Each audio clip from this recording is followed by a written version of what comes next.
Welcome to Pick Me Up, I'm Scared, the podcast. I'm your host, Madeline. And I'm your co-host, David. And today we are back with our second part of our episode on the Heritage Foundation leading into Project 2025. Ooh, that's exciting. And I looked at comically on my ride home, like when we were recording part one, the woman, like my Uber driver was like, wait, are you talking about Project 2025? That shit's fucked up. That's so gnarly. Oh my God. So apparently this is the thing for people. Yeah, people are really hearing about it. I mean, my general takeaway, which we did talk about in the last episode, is that while it is bad, I'm going to say it's bad, it is not bad in a particularly unique way from what I can tell. It is just more of the Heritage Foundation doing what they have been doing since 1973. And, you know, that's not great, but I think it is good that people are starting to pay attention, obviously, because this is the literal playbook that we talked about in the last episode that Ronald Reagan was handed and told, just do this when you're president, and he implemented 60% of it in the first year. So, Do I recall correctly that Trump got it to 62 or 64%? He 64%. Yeah. So this has been the playbook that Republicans have been working from for decades. And again, I'm not saying it's not scary. It's full of scary shit. It's all bad scary shit, but it's scary shit as usual. And this is the kind of stuff where when people talk about how there's just like a handful of unelected people whose names you don't know running the country, it's people like this. It's people like Fumer who started and headed the Heritage Foundation for years. So today we're going to get into the Project 2025 element of the Heritage Foundation, their new kind of plan moving forward.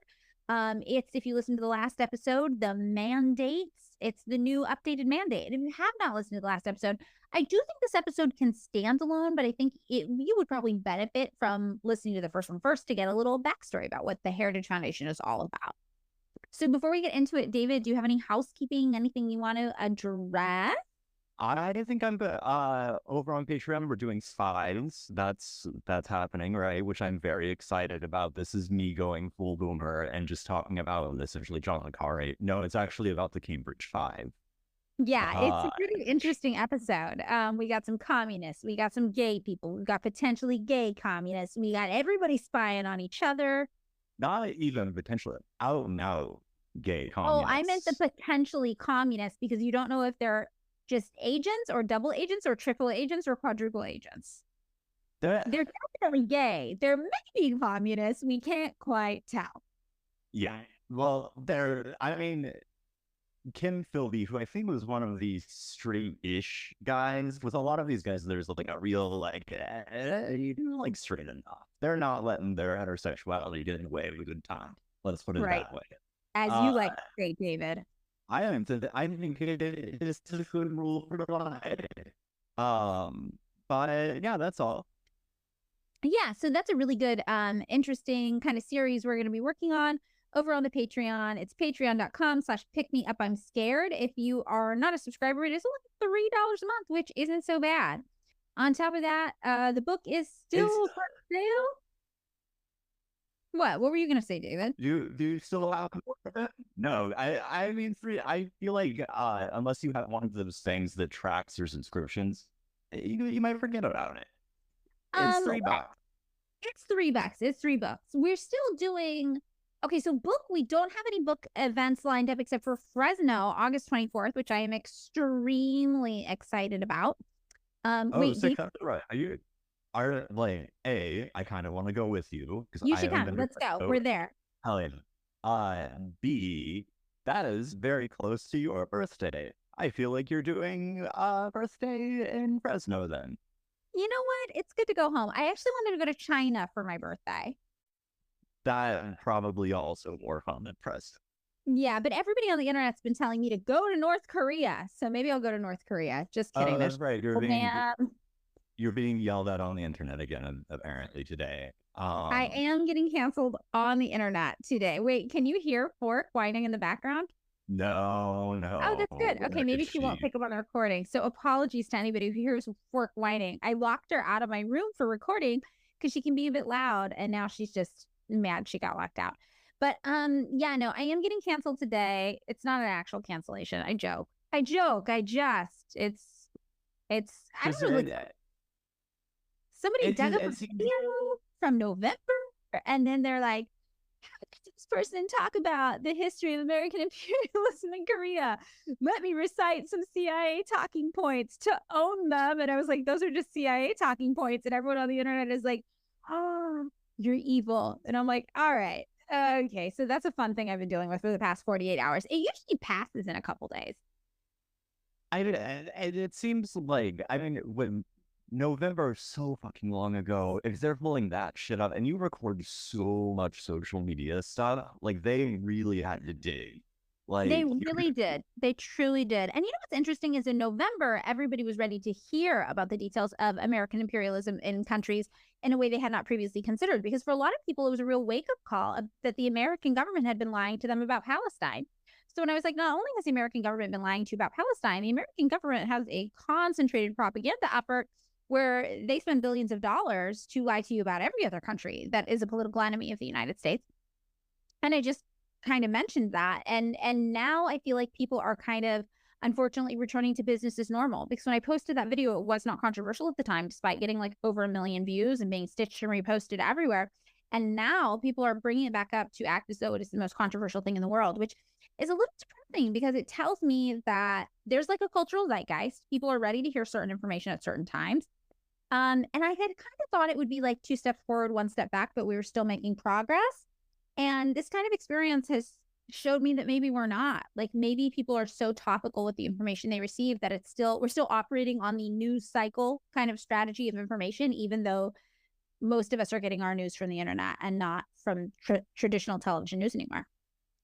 Oh, speaking of, I was looking for, speaking of Palestine and news and trying to verify things, because did you see with the massacre that happened, the rescue thing, there was a Palestine Chronicle article that was like, it was like U.S. Special Forces and they used aid trucks.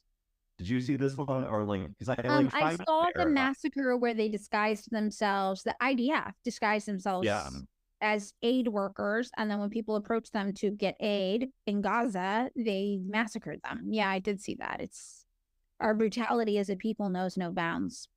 That I was just like a straight up war crime. I just like the Al Jazeera one article didn't mention U.S. Special Forces, but then the Palestine Chronicle one did, which would be interesting to track down. I just spent like a few minutes being like, oh, I don't really see anything like that is confirming the Palestine Chronicle one. So I don't know. But the direct U.S. involvement thing would be fucked up. And it would also unfortunately be par for the course for U.S. military involvement around the planet. So yeah, I did make myself a list of things that I have been canceled for. Again, canceled, I'm using real loose. I'm real loose with that definition. Yeah, you get yelled at on the internet. Yelled at for a couple days by some people on the internet. I made a list. Have I read you this list, David, of 5 things I've been canceled for from 2019 to 2024? It's an average of 1 thing per year. I would love to share it with you and the podcast listeners now.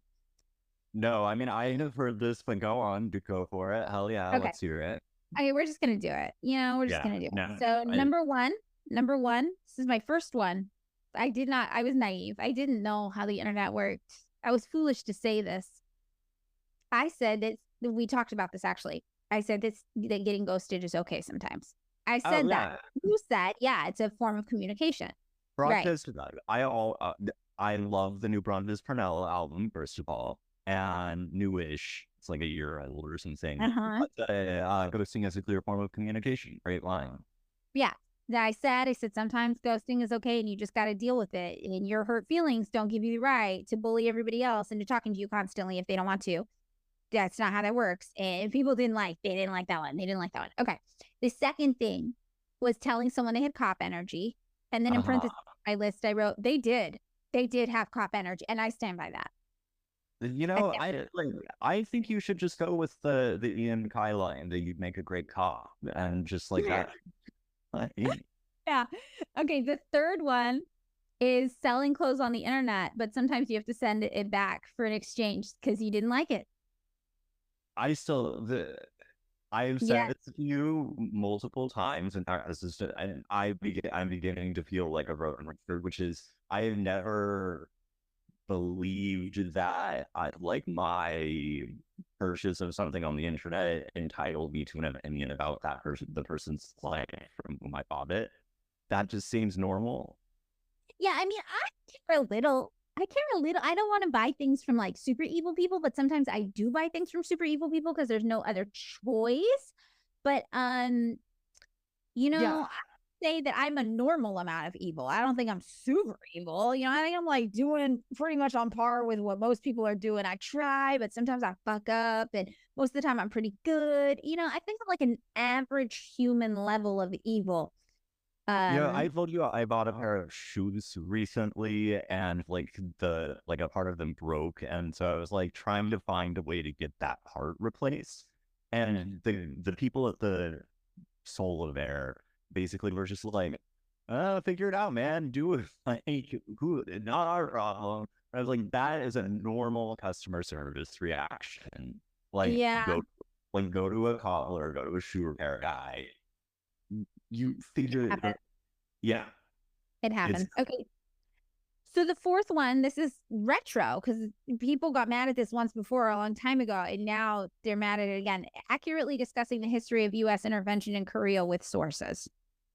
I don't understand. Like, there's like a whole there is a blowback season about this. This is written about like extensively. I feel like I every, have not listened to the blowback season, but I probably should. it's good. It's good. It's like they go into I mean like they like blowback tends to do like a more granular take on things. Right. Sort of like every battle, every like weird ass thing about like the weird puppet dictator in South Korea. Um, highly recommended. Yeah. Uh, Yes, yes, yes. And then the last one is saying that women cannot bait men into being sexual predators. oh, this is over your friend, right? Yeah, yeah. Well, not my friend. It's just someone I've met before who's nice. Seems nice. I've met her a couple times, whatever. The same kind of the way you meet someone a couple times, you're like, they seem nice. Um, but again, I Yeah, wondered that about this girl who I used to hang out with at parties sometimes when I ran into her, and then she ended up being a Fox News talking head conservative kind of person. So who yeah. knows? I vouch fully, but every time I met her, I'm like, you're nice. I like this. But regardless of that, yeah, I did say that a woman posing with plushies and wearing her hair in pigtails and taking pictures at a school does not cause men to become sexual predators. And as a person who presents very feminine and wears my hair in pigtails, and I don't have plushies on my bed, but all my friends have plushies on their bed. And then also I take photos for work, and sometimes we shoot at schools because after 3 p.m. they're empty and they're there. Good lighting, I'm assuming. I just feel like I'm not comfortable ever saying the way a woman has dressed or presented herself can trick a man into doing a sex crime. I don't We had that. We already went past that. That's the thing. We already as a culture discussed that and decided that the way women dress does not cause men to become sexual deviants. That's in I them. That's I feel there. like this was like 70s consciousness raising, riot girl stuff, internet feminist wars of the 2010s. This is like it's beginning to have kind of an Ouroboros, is that how you say that fucking word? Uh of just like, oh, we're just gonna keep repeating that line over and over. I have a question about that. The underlying premise seems to be that like men's sexual desire is more or less like a weather or shuttle or something, or like weather, but like it just like, or it's just like any fucking where, like, oh my god, like if they happen to be in the presence of a woman who is dressed a Doing certain, something. they get like a full ass like pathology. Mm-hmm. But I that mean, yeah, seems It seems like this is kind of the way people are interpreting this, that women are causing and inciting all of the harm in society that men cause. I mean, yeah, it's baseline feminism 101. I was surprised on that one to see that come back. I was like, yeah, like you said, we dealt with this one like in the 70s. Like it's been a minute. But anyway, so that's what's going on in my personal life. That's part of you're being yelled at about Korea again today. I feel like that is at a certain point, like there needs to be some sort of like off ramp that all of these people yelling at you can go into, where they can just read through you talking about it before that. Like, you need to automate this, is what I think I'm saying. I need to automate this. This is so true. I need an algorithm for how to deal with them. This is the thing that AI was built to do, called ChatGPT. I don't know how that works. I don't know. I've never done a Chat GPT, but I think this should be what AI is for. So I don't have to explain myself 8,500 times a day. Anyway, so sorry. You know, we did a little group therapy session. Had to get it off my chest. I've been ruminating on that one for a minute. Do you have anything you want to? Do you have anything to share with the pod before we get started on the episode? Do I have what with the what now? Do you have anything you want to share with the podcast? No, people? I mean, I'm having, I'm going on a lot of hikes. I will, if you are walking to the Hollywood sign, there's one bench on top of the goddamn Hollywood sign.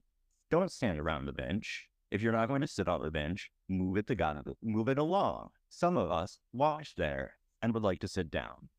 Okay, that's good. I think that's fair. It has been my grievance every goddamn day, because I keep going on these hikes, and then every time I get there, I'm like, standing around the bench, sit on the bench, sure, fine, I accept that. Yeah. Don't stand. Loitering around the bench, very upsetting. Okay, well, that's David's decree. I like it. I think it's good. Let's make it law. I am going to start posting like an annoying ass like boomer. I'm going full boomer, like signs like take your selfies next to the bench. Sure, move it. Oh, I'm tired. Do not prohibit other people from accessing the bench to use its bench intended purposes. Yeah. Yeah. Okay. I like it. All right. That's good. Okay. So I feel like that's all the really, really important stuff going on in our life. You with the bench. Yeah. Me with it's exceedingly boring, I think, is what we're learning. I would love at this point to be in a fight with people loitering near a bench. I feel like, are you kidding me? Do you think I'm in a fight, Madeline? Do you think I have that much aggression in me? Like, no, I just awkwardly stand there, rather, being like, not sitting. I would very, very much like to sit on that bench, trying not to like glower at them, right? Like being like, don't look acro and mean, just look tired, and they'll get the hint. They never do. I'm going to tell you before we start our episode on Project 2025, I'm going to tell you maybe one of the coolest things I've done in recent history. I think I told you about this. I was at a restaurant that was outdoor seating only. And the way it works is you order your food at a counter outside and then you sit down, but all the seats were full. So there was a long line of people waiting to sit down. It was a busy day. People were getting their food before they got their tables, and they were just like, what the fuck do I do? But when you looked around, there were people who had been long done with their food, and they were just sitting and chatting. They were relaxing, like other people weren't waiting for the table. And I was sitting there and I was like, oh, I'm getting kind of annoyed. And the people in front of me, I heard them say, like, look at these people just sitting here, just no regard for the rest of us. Their food, they've been done with it for like 20 minutes. I've been watching them. And so I lean in and I go, I was actually thinking about telling one of them that I think they should move. And the people in front of me were like, what? That's wild. You would do that? And I was like, yeah, I think I might tell them they should move. And then the people in front of me were like, well, if you do that, you should sit at our table, because they were next in line for a table. And they're like, you're never going to get a table. If you tell those people to move, we can all sit down at it together. And I was like, all right. So we walked up to these table of these two guys who'd been done with their meal for like 20 minutes. They were relaxing, just chatting. And I said this, and I feel like this is the coolest thing, again, I've done in a long time. I said, hey, maybe you could tell, because there's a lot of trees that kind of block the view. But that over there is actually a huge line of people who are all waiting for a table, and nobody can sit down and eat their food until a table becomes free. I just wanted to let you know, because I see you've been done with your meal for around 20 minutes. And I just thought you probably didn't even notice the line because of the trees. And so I just figured if I was you, I would want someone to tell me if I didn't notice the line. Okay, thanks, bye. They immediately got up and left. They were so nice. They were like, oh my God, I'm so sorry. We did not notice the line. Yes, totally. We didn't see the line. Okay. And they left. And I'm like, this is the coolest thing I think I have done in a long time. You distributed real, honest to God, street justice. I really did. And I didn't scream. I didn't scream at anybody because I'm an adult. Okay, the next time someone stands in front of the bench, I might say, hi, would you mind if I sit? No, I can't say that. I don't have that. I don't have your guts. And whatever, fine. I'm going to just take you with me the next time, and you can yell it then.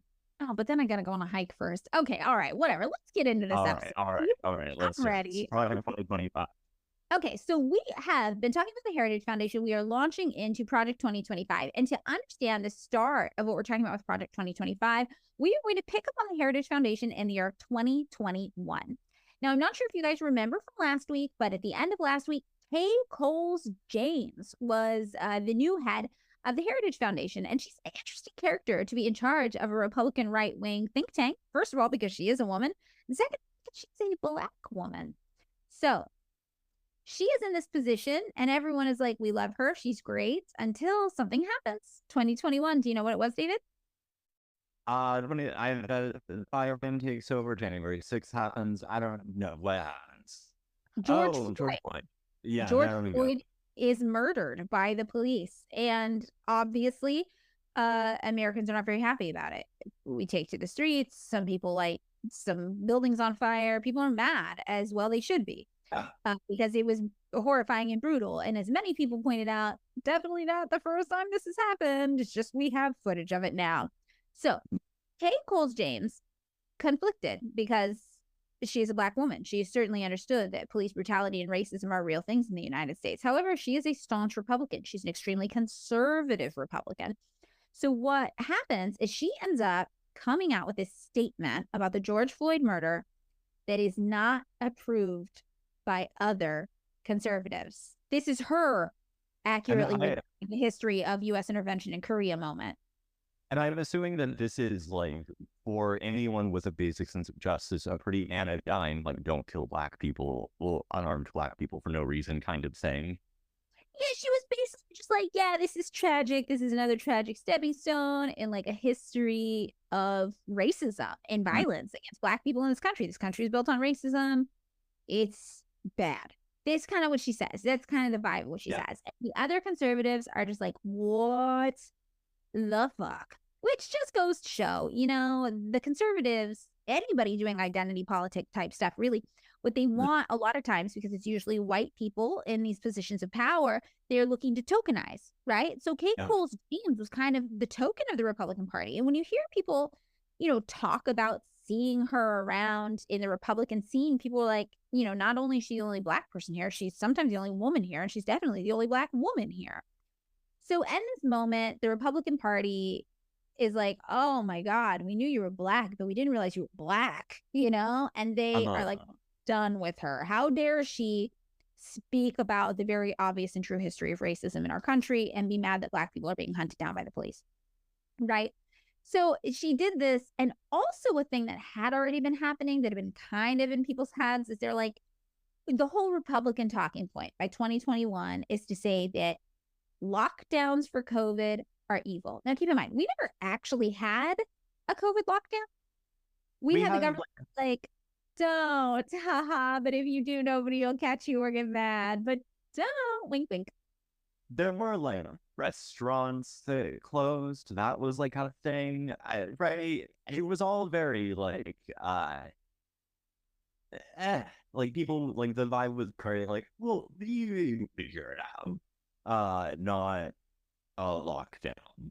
Right. There was a real lack of political decision making, leadership. It was just kind of like, I gesture. was just talking to someone the other day, and I was like, the funny thing, and like, it's sort of understandable, but it's kind of weird with COVID, is that from the beginning to the, like, we got so many mixed and confusing and often deeply contradictory messages, like, that it eventually became this thing where it was like, look, I understand that this is a moving target. It is not making you all seem credible that you keep going back and being like, hold on, okay, you might not need to disinfect your groceries. We jumped the gun on that one a little bit, right?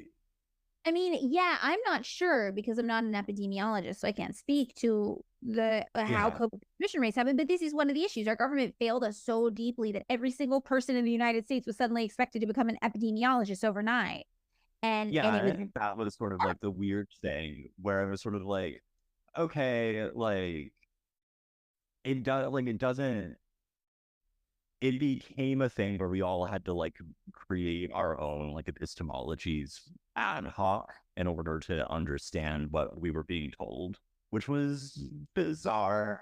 yeah. I also call this period. Well, I think people still do this where you do COVID math. People were doing COVID math. People were like, well, I am not going to leave my house to go get groceries. I'm going to hire somebody else to get groceries. But wait, the person I'm hiring, statistically, if I'm a white person with enough money to hire grocery delivery, is probably a poor person of color. So really, am I saying that I am comfortable exposing a poor person of color to a deadly disease, but not myself? What? And this is kind of like everybody was doing this COVID math all the time. Like, what's the most ethical move here? I don't know.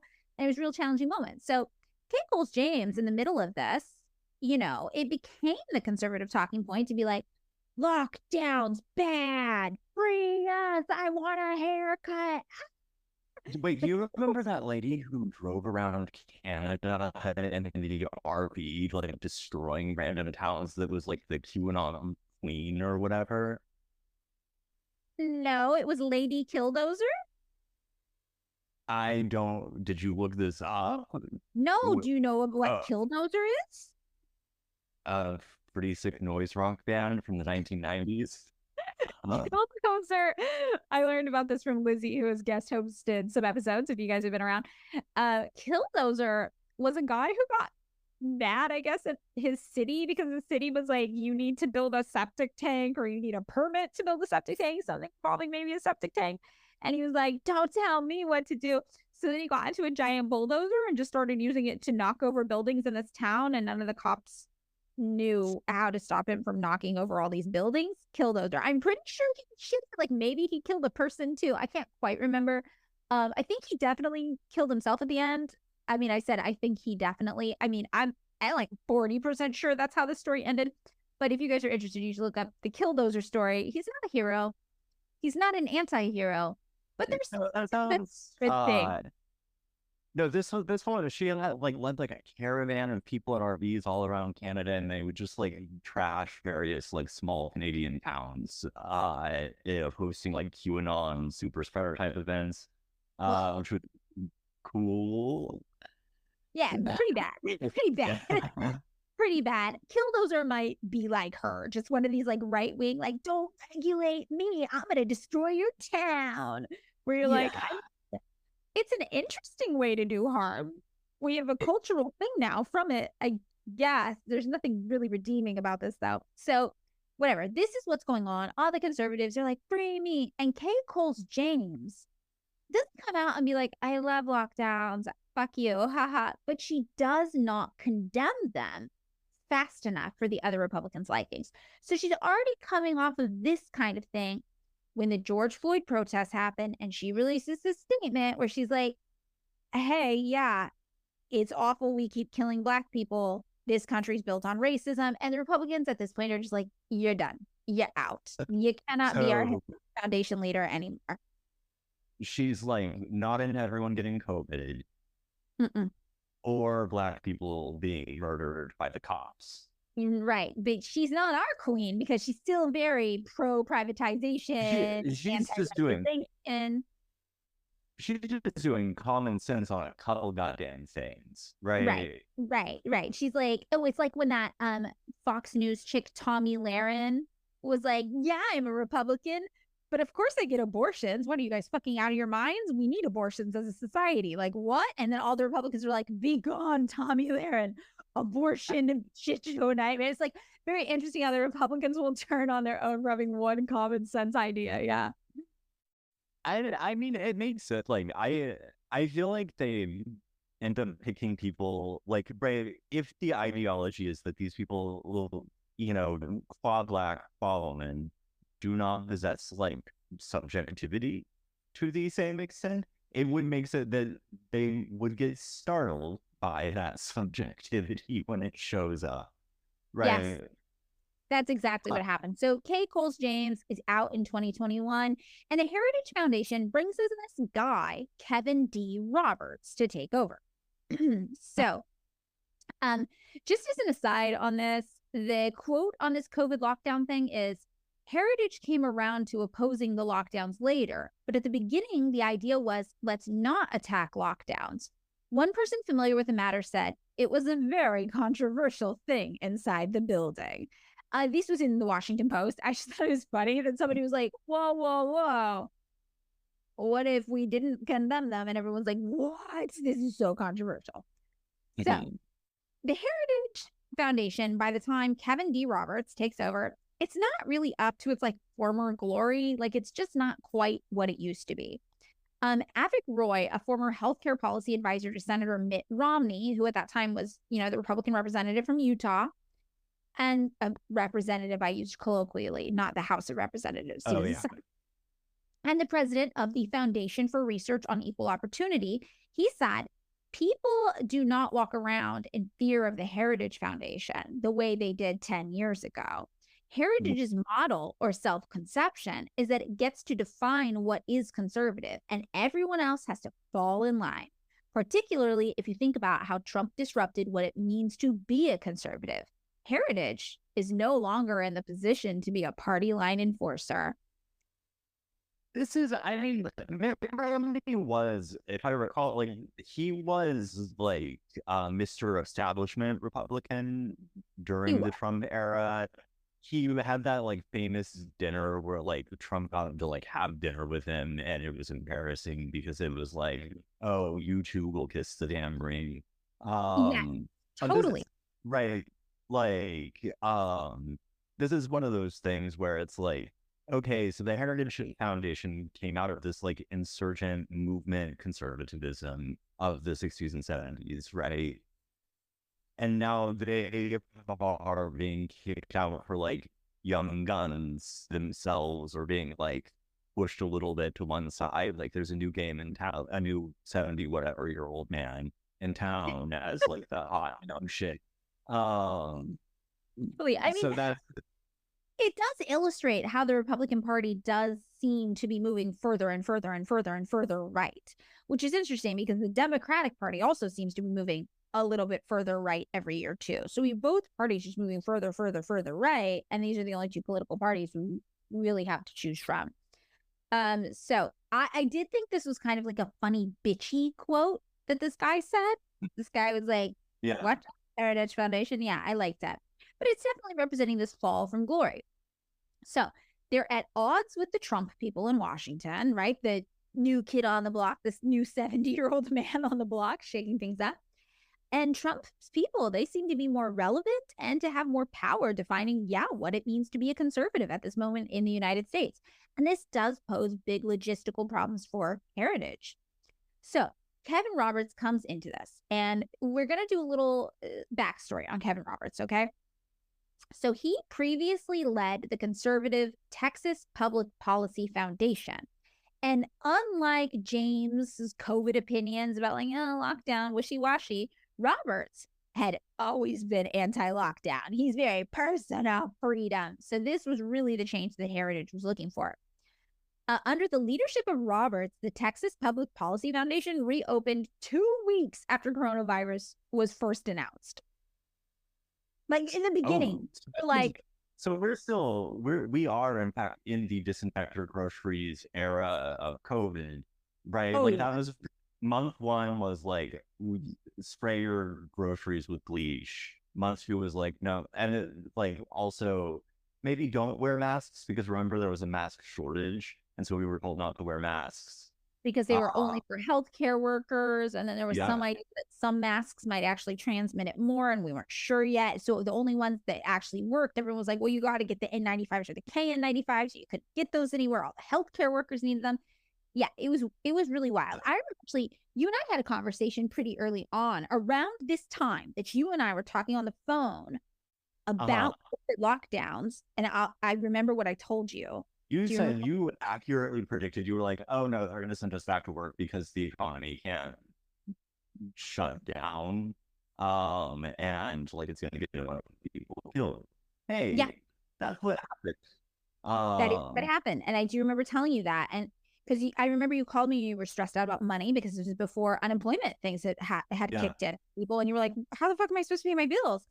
Like, what if we don't go to work back to work for years? And I was like, I mean, that's not the problem we're going to have to worry about. Yeah. Because they're going to send everybody back to work as fast as possible to make us die for the economy. They do not care. So money will not be your problem. You will return to work and get a paycheck, but we all might die in the process. So I do remember. So this was the time period when this guy was like, fuck coronavirus. Open up. Our knowledge of coronavirus was so limited. It literally could have been mass murdering people on the spot. It was yeah. no clue how serious it was, and it did not matter to this guy. This So guy was like, "We're not even shutting down the economy ever. We're just yeah, fully going for it. Hell yeah." yeah, fucking plague for the economy. Ah. Hmm. So Roberts also, by his own, tellings, he was like, I was one of the most outspoken members of Governor Greg Abbott, the Republican Texas governor's, right? Pandemic state strike force, which his role in that was pushing for an end to any coronavirus related restrictions. He was like, laissez-faire this bitch. Let's go. The weak will die. Eugenics it. Like this is the guy. This is the Heritage Foundation guy. So by April 3rd, 2020, the Texas Public Policy Foundation that he was the head of was already warning that the isolation orders were just like way more dangerous than the pandemic. April 3rd. It was announced in the United States in like March, right? Yeah, that was a friend of ours like got like the last flight home from Italy right around then, right? Then Yep. before like the airport closed down. Yes. That yeah, This was that around that time. And he was already like, I think isolating people will be more harmful, which is wild because, yeah, isolation is bad. Isolation is bad for people, like isolation chambers in prisons. That's like a human rights abuse. I'm pretty sure it's not good. Um, Nobody had been really isolated. People had maybe been forced to hang out in their houses for two oh, I weeks. was in my studio apartment in Cape Town. I was going down stir rate. Like I was like trying out weird makeup looks because I was By like, April 3rd? yeah, I was just like, what? Okay, all right, okay. I Well, ain't got no sunlight in that apartment. okay, well, Kevin Roberts was talking to you, David. He was the voice of No, I your didn't want to leave and die. I was just like, oh shit, I don't feel like maybe I will learn to do like Ronnie Spector eye makeup thing. I think that was probably a good use of your time, Hey, honestly. and it's, I can whip that out pretty whenever I need to now. Yeah, I Uh, mean, I feel like lockdown era was really chill for me. Like, first of all, I worked from home already. My boyfriend worked from home as well. Our house isn't like a mansion, but like we live in like a 3 bedroom, 2 bath house. It's 1,000 square feet. Every room is small-ish, but it's not 1,000 square feet. And we had a little outdoor space for our dogs. We were chilling. And I remember talking to my friend, and we had just bought our house in like December 2019 and moved in February 2020. So we move into this house, and then like a month later, it's like national pandemic, lockdowns, blah, blah, blah. And I remember thinking, like, well, we're so lucky because all my friends who live in apartments are fucking losing their minds. And we're just like, we have extra rooms. We can avoid each other. Like, I have friends who are couples living in studio apartments, just like no no, room to breathe. Very, very challenging. I had one. So my K-Town apartment faced directly into another apartment or whatever. There was like across like a little like outdoor area. So they were maybe, 15 feet away from each other. And during that summer, I can remember very specifically the couple living in that apartment. The woman, I don't think she injured him that badly, but she did stab her boyfriend. And I remember him just sitting there and being like, "You stabbed me," and like just like watching this whole like happen. So, and he was just like, "What the fuck? I can't believe you fucking stabbed me! Holy crap!" And I was just like, "Oh." So Whoa. the like nonchalance of it was the thing that continued, like where I was just like him just being like, "What is this? Why would you do this?" It was as if she had thrown away his favorite mask. Yeah, I have heard that when you get stabbed, usually your adrenaline in your body, you think you've just been hit, like punched. Like it doesn't occur to you Yeah. you've been stabbed. One time I met this girl at a photo shoot. She was a model, and I don't even remember what we were talking about or how it came out, but out of nowhere she goes, "Yeah, I stabbed my boyfriend once." And I was like accidentally? And she's like, "No." And I was like, "What?" And she's like, "It's fine. We're still together. We've been together for years." And I was like, Really? "When did you stab him?" And she was like, "Like 2 or 3 years ago." And I just remember being like, "Ah, is he safe? Does he need help? Does he need an escape plan? Like what?" And she was so casual about it. She's like, "Yeah, sometimes stab your I guess boyfriend." And I that's was it. like, but it wasn't like it wasn't like a shoot for my company. I was like working as a stylist for a different company. I Yeah. was looking around like, is there another adult? And like, I feel unsafe. That's weird. That statement invites, but then doesn't so many follow-up questions like, where did the cops get involved? What did you stab him with? Are you two in couples counseling? Does he have a protection order? Right, like, No, wild. So okay. So okay. lockdown, all right. So while I don't want to say that lockdown was super, super easy for everybody, I now understand one of the very lucky ones for whom lockdown was extremely easy. And I was like, I can do this forever. I can do this all day. I don't need to leave my house for a second. I'm so good. Let's go. Um, but yeah, by just a couple weeks into it, this guy was like, everybody's losing their minds already. And I'm like, "Sir, you have not even begun to see the extent to which we could all lose our minds."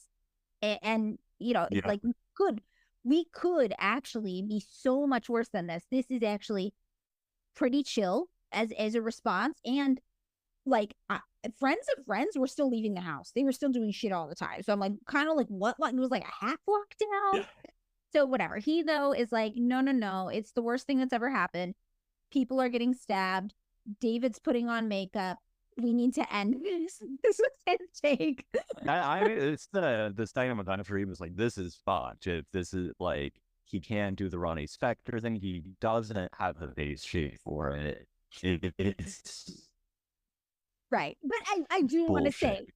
for me to say I could lock down all day, I do, there's privilege that comes with that. I Yeah, like isn't that 300 my house square is foot okay. studio apartment? Yeah, No. it's harder. It's Yeah. harder the less space you have for sure. So, but whatever, I was under the impression we could have locked down a lot harder and a lot longer, but this guy was like, absolutely not. So he ends up taking over the Heritage Foundation in 2021, a year after all of this, when Kay Coles James is ousted. And he okay, so when he takes it over, Heritage reports that there was like this heavily criticized model that was like being passed around, but they were using it. And so they're reporting that they were like saying like, look, this thing that's saying that like coronavirus lockdowns are good and helpful, they're like, this is flawed. We think this is bad. We are just like science denial shit. That's the easiest way to explain it. So Roberts, by the time he gets involved with this, they'd already been kind of passing around this info in the transition out of Kay Cole James, where they're like, no, actually, lockdown bad with like pseudoscience-y stuff. But then he was like, and we should build on this and talk about the economic consequences of the lockdown.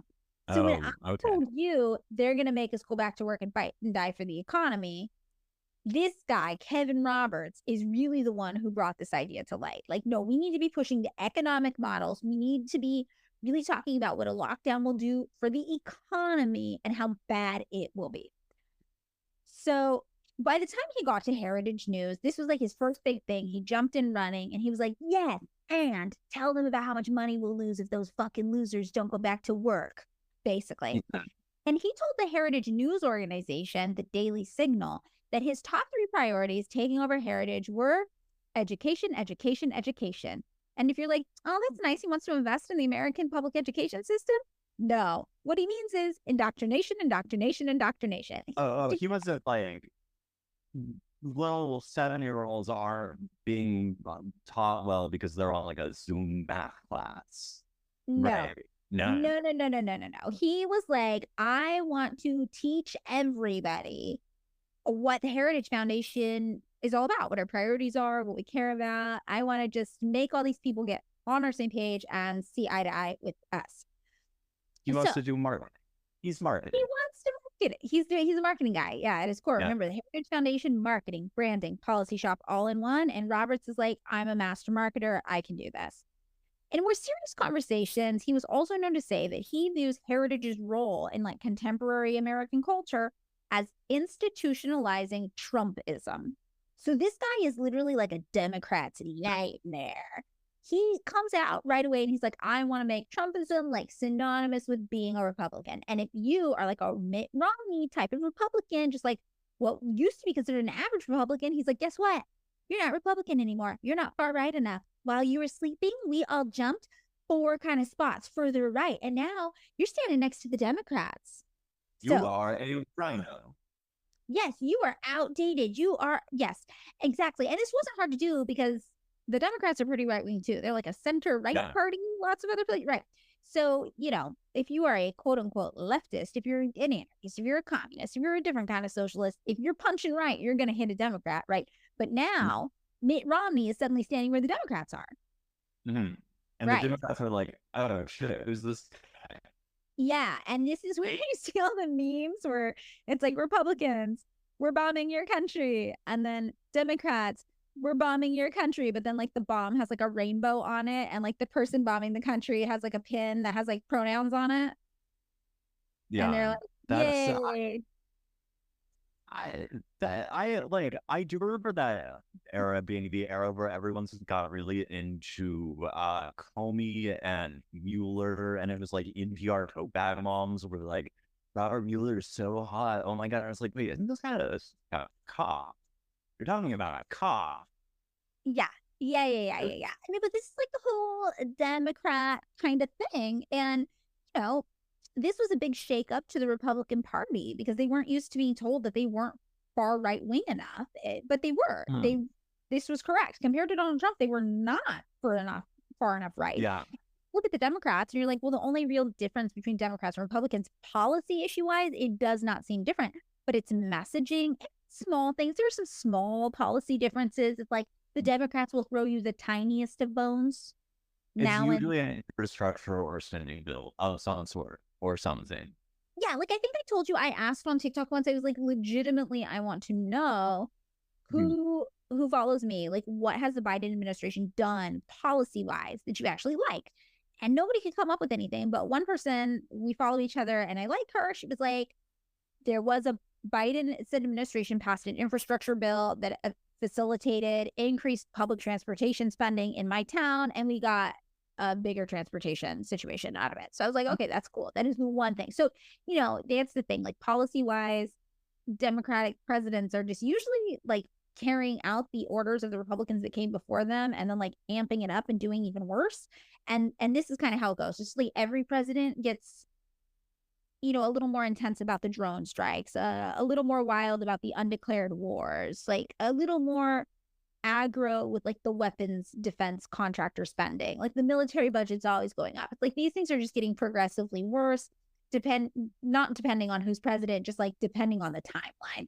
I've always said it, like in terms of sort of foreign policy stuff, or like the way that we exercise military power, the thing where it's like Democrats want you to like wring your hands and feel bad for the people we try to strike in Yemen or whatever.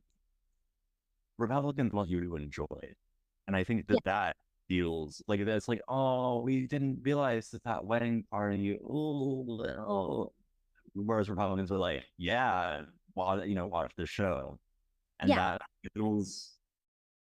I think that's a great way to describe the difference between the parties. I think that is so good. But the thing about the Heritage Foundation under the helm of this guy, this new leader, right, Kevin Roberts, is that his policy of trying to institutionalize Trumpism made the Heritage Foundation relevant again. Okay, so he got them. It's you give them a little makeover. He got some highlights in their hair. They're looking young. They're looking cool, right? That's the vibe. They got a little rebrand. They got a little makeover. All of a sudden, people are like in the Heritage Foundation. All these Republicans who are super into Donald Trump, and they're like, "Oh yeah, that's looking real good to me." So Politico reported the organization has rapidly changed its posture on a variety of issues where it used to get in trouble with conservative populists. Rather than sanctimoniously eschew hyphenated conservatism, the leadership has gleefully flayed the old establishment and emphasized populists and nationalists. Something about the term gleefully flayed is very evocative. That is, you're saying flayed, L. A-Y-E-D, as in okay. Isn't to sever the skin gently, rip it away from the body. I mean, maybe not gently. Yeah, flaying. That kind of flay. Not like Beat Bobby Flay, the cooking show. That would be a different kind of cooking show, I think. Beat Bobby Flay, but you're flaying something. Yeah, no. So this political report, real fascinating stuff. But this is true. This really... They went in and they were like, Trump's was popular. Guess what? We're Trump people now. So they switched everything up to get more on that Trump side. And remember, beforehand, they had been like, this guy's a clown. And all of a sudden, he's like, their clown? They're like, he's our clown.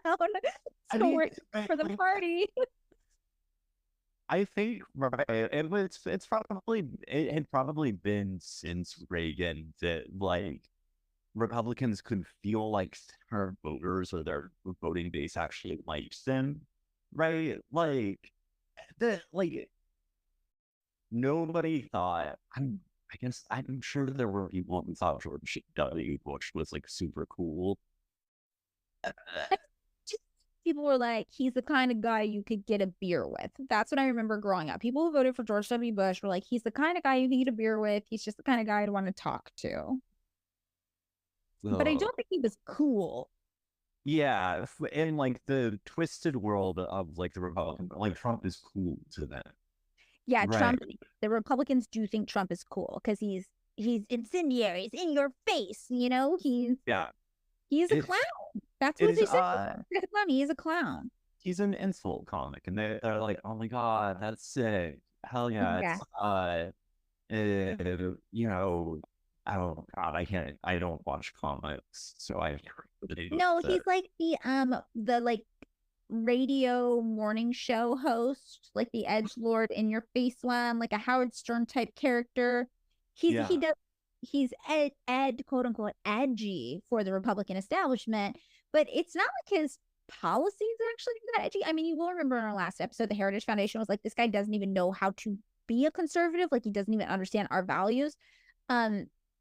But he was, because he was considered such like an quote unquote outsider, which the fact that everybody believed that this he's like a multi-millionaire, not a billionaire though, right? Yeah, this multi-millionaire with a gold toilet was somehow a populist, like a man and the people. I'm like, what? Okay, this is why we need class consciousness. But okay. So the Heritage Party got hit. They got cool. They're with it. They're with it. They got the gold toilet man, and they're like, we're doing it. So Robert's goal, was to align with the Trump style of being a Republican as much as possible. And when explaining Heritage's evolution, like why the sudden switch up, how did he go from being a clown to being your clown? Roberts said, today we face many different challenges: cultural Marxism, corporate anti-Americanism, an increasingly weaponized federal government, anti-parent schools, family disintegration, and the crisis of boys. We got to put a pin on that and come back after the quote's finished, because that's just absolutely wild. And the fact is that tax relief, budget cuts, and a military buildup are not going to solve these new existential problems. This list he gives, though, we have to cultural. Right. First of all, the degree to which people think cultural which is usually like dog whistle for Jewish, right? Like that. Okay, I was going to ask. I was like, I don't think I've ever understood what people mean when they say cultural Marxism. Like, what is that? Right. It's like a right wing thing. Right. There are. How do I put this? The thing that happened in the sort of like post-war era to a lot of like Marxists in the academy is like where it's like way like the revolution, the like the global like end of capitalism that we all were affecting didn't happen and the Holocaust did instead. So that's kind of a bummer, and we need to like do some like thinking about like reformulating how to talk about Marx, how to talk about Marxism, how to do like, dialectic materialism. So that's like the Frankfurt School guys or like Althusser, people like that, right? Or like Stuart Hall. That's not what conservatives mean when they mean like, though I guess a lot of the Frankfurt guys were Jewish. So I guess maybe that's what they mean, but that's it is Jewish. They're saying Jewish. Okay, that makes sense. More sense. Everything's anti-Semitic. Yeah. So the crisis of boys, I also loved that one, obviously. Because the feminists have been saying there's a crisis of boys for years, but they probably don't mean it the same way this time does. They mean like the like school shooters and like weird, post-capitalist anatomy, all that stuff. Like the boys are wearing nail polish now because they're all sissy. They're not boys. I don't the car. They're not boy enough. That's they're not. Crisis. They're not performing gender enough for this guy's preferences. So Roberts is like, we got to address all these issues, and the first thing we're gonna do when talking about how to address these issues falls back on what the Heritage Foundation always fell back on when they were trying to hit the ground running. It always came down to staffing. Remember that whole conservative LinkedIn thing we talked about last week? Yeah.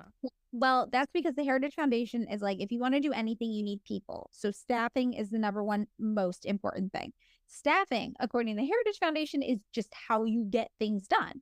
You need the right people to be in place to hit the ground running. The second you have a new president come in, a new administration, you get a second of power. Everybody's already in place to start fully enacting that power, executing that power from day one, right? You want a quick start. So Roberts said the Trump administration, with the best of intentions, simply got a slow start, and Heritage and our allies in Project 2025 believe that must never be repeated. So what Roberts is basically saying is look, this Trumpism thing, there's potential in it. We're going to be able to connect to people with it. Donald Trump's first 4 years in presidency, despite Donald Trump bragging that he had implemented 64% of the mandate from Heritage Foundation's principles within the first year of doing business as the president or whatever, the Heritage Foundation was still it was just a little tricky. We didn't have enough infrastructure in place in terms of staffing to really execute these ideas. We think we can do better next time around. So the Heritage Foundation is just operating under the assumption that in 2025, there's going to be a Republican president. Yeah, it's going to be Trump. Right. It's going to be Trump. That's what they're saying. And, I don't know. They might be right. Honestly, I don't know any who likes Biden. There are still these Republicans who are feverish over Trump. I don't know many people who love Joe Biden with the same conviction. I think you know a few people. I know, actually, even the funny thing is right, I am beginning to get on Instagram or Facebook a little bit of the fuck your lesser of two evils conversation thing, the people who are you have to fucking do it, what just grin and bear it kind of shit. which I don't really engage with. I live in Los Angeles, California.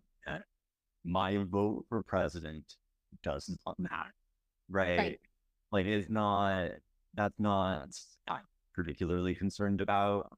I do think that like we're going to get the like you are a bad person who is voting for Trump if you don't vote for Biden. That's gonna start being a real thing. Right. Now, I will say I don't want to be conspiratorial, but I have seen people talking about Project 2025 like a lot. Mm-hmm. And I talked about this in the beginning of the last episode where when people were talking about it, I was like, I don't know what that is. And I looked it up and I was like, oh, this is just like regular Trump Heritage Foundation stuff. Like, this isn't anything new. This is what they always do. They come out with this mandate every few years. They're always doing this. They're always preoccupied with staffing. You know, they did this under Reagan. They did this under Trump. Like, this is just like what they do. And Reagan and Trump, I feel, worse, even egregious for Republican presidents, for presidents of the United States. They did some extra bad policies. So I don't want to like, I don't want to be like, it's not a big deal. It is a big deal, but it's not a new type of big deal. So I was like, for a minute, wondering why everybody was suddenly talking about Project 2025. And someone on the internet left just like a joke comment on one of my videos where they're like, oh, this is how the Democrats are trying to convince everybody to vote for Genocide Joe. They're like, but what if Project 25 happens? Aren't you afraid? And it's like, well, okay. I mean, you got this guy here literally committing a genocide, and also nobody wants anything. No reasonable, good, moral person wants anything happening in Project 2025 to happen in our country. But the reality is the Heritage Foundation is so entrenched in our country. This stuff is happening anyway, realistically, has been happening. And to me, the biggest takeaway from Project 2025, which I did also mention in the last episode, is just like how these guys you don't know the names of are the ones actually with a lot of power in our country controlling things. And at a certain point, even the Heritage Foundation is kind of like, well, who we get into the presidency doesn't even matter, because as long as it's like a quote unquote Republican, like, we'll just work with them. We'll just figure it out. We'll just make them our guy. Because right, like the infrastructure to actually govern or like do the executive is actually so big and complex that like you need a bunch of like entrenched ass bureaucrats who have been there for years, have policy ideas and a bunch of laws they've already right. Yep. And that's what the Heritage Foundation is entrenched ass Republican guys. So they're there, whether we like it or not. These guys are there. And the actual way to get rid of them is to readdress political lobbying in our country, right? It's to impose regulations about the reach of these political lobby groups, the role that politicians are allowed to play in working with companies or businesses or lobby groups. Like, we would have to change things structurally to make this not so. But we are going to talk about... no, go for it. Sorry. No, you go, David. Wrap it up. I keep it like...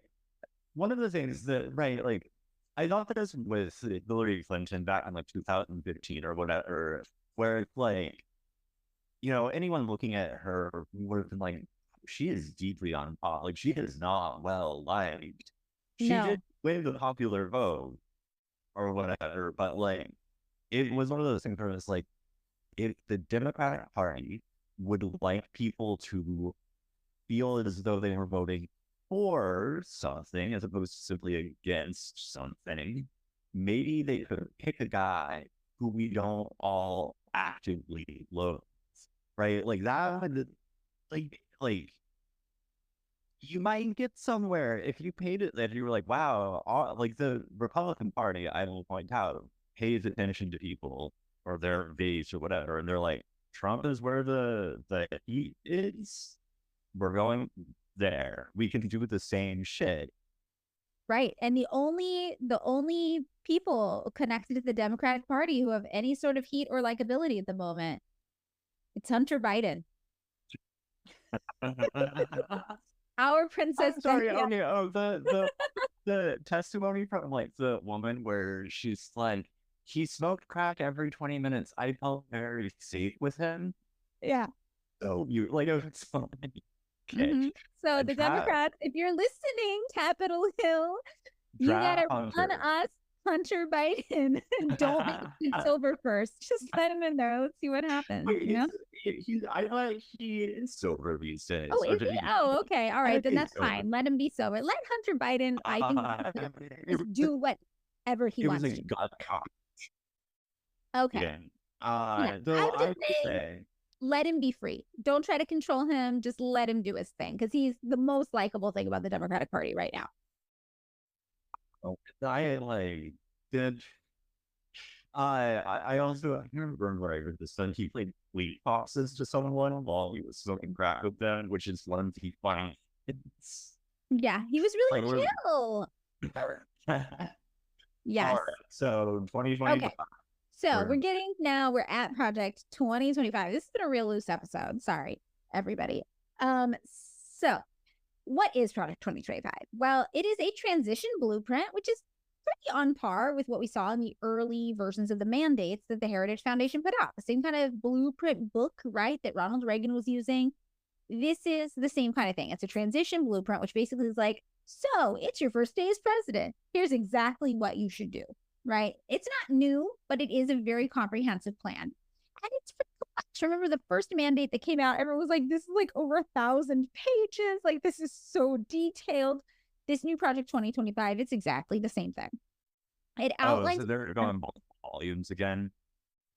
Yeah, probably. Well, it's all online now, so you don't have to print. Okay. They can just do one of those like endless text things where you never get to end. Okay. Who even knows what pages are? They have an abbreviated version on their website. You can look at it. It's there. It's available for people. I'm pretty sure I used it as a source, so it will be in the sources of these episodes. But basically, what it does is it outlines a plan to do 3 major things. The first is to consolidate power in the executive branch. That means basically just like give the president as much power as possible. Just give the president so he can override things, he can make executive decisions, because we're going to bypass the whole Congress. Yeah, we've got the president. He doesn't have to negotiate with anybody else. We're going to get more done if the president just does it. The second is to dismantle federal agencies. They're just like, whatever it is, get rid of it. Remember, like, when we were talking about like Trump in the post office, where Trump was like, I hate them out of nowhere. Yeah, I was actually thinking about that because you reminded me of the guy who he appointed as like Postmaster General, who was like a real like Archie Bunker, like All in the Family guy, giving these like bananas lecture or like arguments before Congress, where it was like, wait, why does the Postmaster General seem like a basketball coach who's about to throw a chair at his players? What's foundation-y? If I had to guess, you know how they like to put people in positions of power that like almost directly contradict their values? Yeah. You know, I mean, that was what's his name? Like the like the EPA got like a massive like right-wing guy who's like who's really like she's like a big Hollywood starlet kind of person. They all got like weirdo people who were like, we're basically just going to use this for graph and not dismantle. Right. Like, you're putting me in charge of protecting the environment? Okay, cool. I'm going to increase fracking as much as possible everywhere. That kind of and also like use the resources to fly my company jet. Right? Like, that was. So the dismantling of federal agencies isn't just that, though. Like, they actually want to like fire large swaths of people. They want to be like, this whole agency, we don't need to get rid of it. They want to cut spending, you know, they want to do a lot in this regard. Yeah. And the third is that they want to recruit and vet government employees to assist in giving the next Republican president more power. Staffing, right? This is where the conservative LinkedIn things come in. Staffing. So they're like, we need to get as much support in place for this guy from day one. And it kind of sounds like bureaucratic and dull, but a lot of people are like, it is pretty sinister, honestly, because think about how much Reagan was able to destroy on top of how fucked up capitalism already was. You know, this could even get worse. So Robert explains it like this. This is how he explains Project 2025, right? He says, it's a presidential transition project, which means that if there's a conservative who wins, and I mean, frankly, if President Biden wanted to use it, we would love it. It just seems unlikely. Maybe someone in the center. I think if Robert F. Kennedy Jr. or Senator Joe Manchin somehow wins the election, and I think both will be running, they might be open to it. But the point is to hasten the hiring of aligned personnel and hasten the implementation of conservative policy. And that includes hastening the overturning via executive order of what we believe are wrong policies in the current administration. So I thought this was interesting because he's like, it doesn't really matter who's elected president. If you are a middle kind of like, a centrist in the middle here, or if you're to the right of that, as long as you're not a Democrat, you're probably going to use our plan. So we don't really care who wins. Just if you're the guy in power, here's the plan. Let's, because they're building in all the support. It is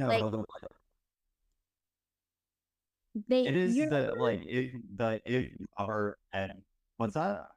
No, I was going to say, like, do you remember talking about the IKEA flat pack, like build a nation form of state? Yeah. Yeah, this is like that. This is like IKEA flat packing a presidency. I just love the idea that I think pinpoint about when this was written, because if Robert F. Kennedy Jr. somehow gets elected at his age, at this point, I think we should actually just put the brainworm on the ballot as opposed to Robert Kennedy. That would be simpler, but I'm sure that brainworm would like the Heritage Foundation plan. Probably. Yeah. So Roberts has also said that his goal is to, quote, destroy the administrative state. You might remember this about me, David. I'm very pro bureaucracy.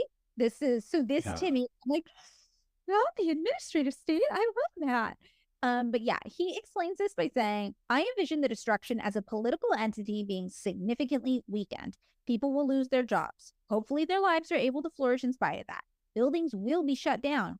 Hopefully they can be repurposed for private industry. But the administrative state most importantly, what we're trying to destroy is the political influence it has over individual American sovereignty. And the only way to do that, or one of the ways to do that, is to diminish the number of unelected bureaucrats who are wielding that power instead of Congress. So when he said this, I was like, like you, and you had to like. But he just means like some schmo at like the IRS for like a heart rate. Like that's what he means. Right? This is what he means. This is the guy who wants to fire your dad from the park, David. Yeah, I know. This, which is like, well, they do that every funding gets cut out for every goddamn thing that you might like in this world, right? Like being able to go for a hike suddenly becomes like, it was like, well, I guess there are no more people maintaining these trails. It just happens. Yeah, these are the people that he is like wrongfully saying wield so much power over society, where it's just like, oh, this one woman at the DMV, she's fucking up the whole town, and they're like, just get them all. I will say, to be perfectly okay, so the USC, like the DMV over by USC, like the nicest. I don't know how to like. I have never had a bad experience there. It's always a pain in the ass. It takes like 5 hours or whatever, but the people working there are so kind. It's fucking sweet. And I love that DMV. Yeah. I went to renew my license and I showed up and I took a ticket and they were like, it's going to be like an hour. And I was like, okay, I'm going to go grocery shopping. And I went grocery shopping and I came back. And then I was like, oh no, I missed it. I thought I came in time, but I didn't. So I walked up to the counter. I was like, hi, I'm going to go groceries. I'm so sorry. And the woman was just, I thought I'd be in trouble. And she was like, oh, no, you're so smart. Don't even worry. We can just see you now. Just skip the line. Oh, see, this is nice. These are the people that the Heritage Foundation want to get rid of. Yes, very kind people help you. The woman was nice to you. Yeah, at the DMV, they're like, get her out of here. Yeah, that is truly. Yes. So in a New York Times interview, this interviewer talking to him kind of pushed him on this and said, so the goal is to try to essentially fire a lot of career civil servants, many of whom have decades of experience in government. And he replied, many of whom have decades of experience putting government power above American sovereignty. We're not saying they're bad people. We're not saying we want any harm to come to them. Let me be really clear about that. This is heritage, not some fringe group on the right. You are the fringe group on the right. Oh my God. I love the I'm not saying we should kill them, which is such a okay, you're just sneaking that in there as like. Yeah, we're not saying they're bad people. Listen, I'm not saying we should beat up the woman at the DMV. I'm just saying This is a pretty nice job she's got there. You pity if anything happened to it. Says we are talking about destroying political power, and they have political power, and they wield it. They absolutely wield that power over the appointees of the president of the United States, whom the American people elected. And for conservatives, one of our greatest frustrations is that thousands of times in the last decades, they have blocked conservative innovation. So we want them out of there. We want Schedule F, which we'll talk about in a second. I'll clarify that in a second. I don't know what the right number is in terms of the reduction in the number of federal employees, but it's substantial. So, David, do you know about Schedule F? No, let's schedule that. Okay, so Schedule F is an executive order that I'm pretty sure Donald Trump passed, but then Joe Biden immediately repealed when he entered office. But basically, it's a reclassification bill. So this is one of those banality people things. They're just like, we're going to reclassify between 50,000 to maybe hundreds, plural, of thousand of government workers so that we take away all of their employment protections. So there are around 4,000 political appointees that a new president can replace. Like, you come into office, you get around 4,000 people that are like, you get to just oust the last guy and put in your guy there. Let's go. After that, though, there are really strong protections in place for just regular civil service workers. So they can't be called political enemies and kind of just dismissed on a whim when the new president comes in. Right. So, okay. Yeah. So this actually is like what Schedule F is trying to target. They're like, no, we should be able to cast those people aside too. So Trump, I'm pretty sure, actually was the one calling these just regular civil service workers the deep state, which is so funny because I'm like, these are just mid-level government workers. Like, if anybody is the deep state, wouldn't it be the Heritage Foundation? Like, yeah, I feel like the deep state is losing a lot of credibility as an organization if it's just like, oh, it's guys filing modes, right, about some bullshit for like the Parks Department. Like, that's not right. No. I want a shadowy I guess it's the CIA. I don't want the CIA. We're gonna like I don't want it. But you know what I mean. I'm holding you to that. I'm gonna say, David, you wanted the CIA. You said that. No, if people are gonna talk about like weird forms of power that are exercised without our knowledge or control, I want it to be like weird black propaganda ops in Cuba. Right. That seems... you love that. You love propaganda ops in Cuba. That's one of my favorite things. Love it. You support and endorse that. No. So in late 2020, basically what happened is Trump looked at all of these employees and was like, okay, we're doing an executive order that establishes a new employment category for federal workers who aren't allowed to be dismissed when a new president comes in, and we're going to call it Schedule F. So barely anybody noticed, because they were reading this to be like, I don't remember this at all. Yeah, most people don't remember this. Nobody even paid attention to it because the order was actually developed in strict secrecy. It took more than a year, but nobody talked about it. And it was issued just 2 weeks before the 2020 election when shit was like hitting the fan, like the news cycle thing. It did not make it into the news cycle, really. People were just like, we've got bigger things to worry about than this Schedule F employee classification. But the people who did notice, they were worried. They saw that Schedule F had the potential to create a new federal workforce in which the most important thing was that you were loyal to the president. Like, the president would just appoint you with its people. So all of a sudden, you've got this little government that's full of people who are not dissenting from you at all. They're just like all on your side. So Everett Kelly, who as national president of the American Federation of Government Employees represents like more than 500,000 government workers, was talking about Schedule F at the time it was released and said this was the most profound undermining of the civil service in our lifetime. So he was worried. He was like, I'm sorry, you want to fire everybody in government who doesn't agree with you so you can have your own little cult and just like fuck all the workers who don't agree, and then they just don't have jobs anymore, and then also you just get like weird government cults. So Biden it also seems like it just seems like super impactful in the sense that it's like, I mean, like, there is a reason why many of these people have been there for years. They have experience and knowledge, and just being like, I like you, you came to my rally is a good way, I guess, to do what the Heritage Foundation wants to, which is kneecap civil service. Right. No, that totally makes sense. So Biden comes into office, he rescinds the measure pretty immediately, but everybody's like, well, when Trump comes back to office, they're treating it like inevitability. They're just like, we're just going to reinstate it. It's going to be fine. So when talking about the types of people who are these civil services, I have a great quote from Roberts. This guy is like a parody of what you think a Republican is. Like, it's just wild. He says, these men and women, these communists really are in positions where they're dictating with power, the authority of the law, what other Americans do.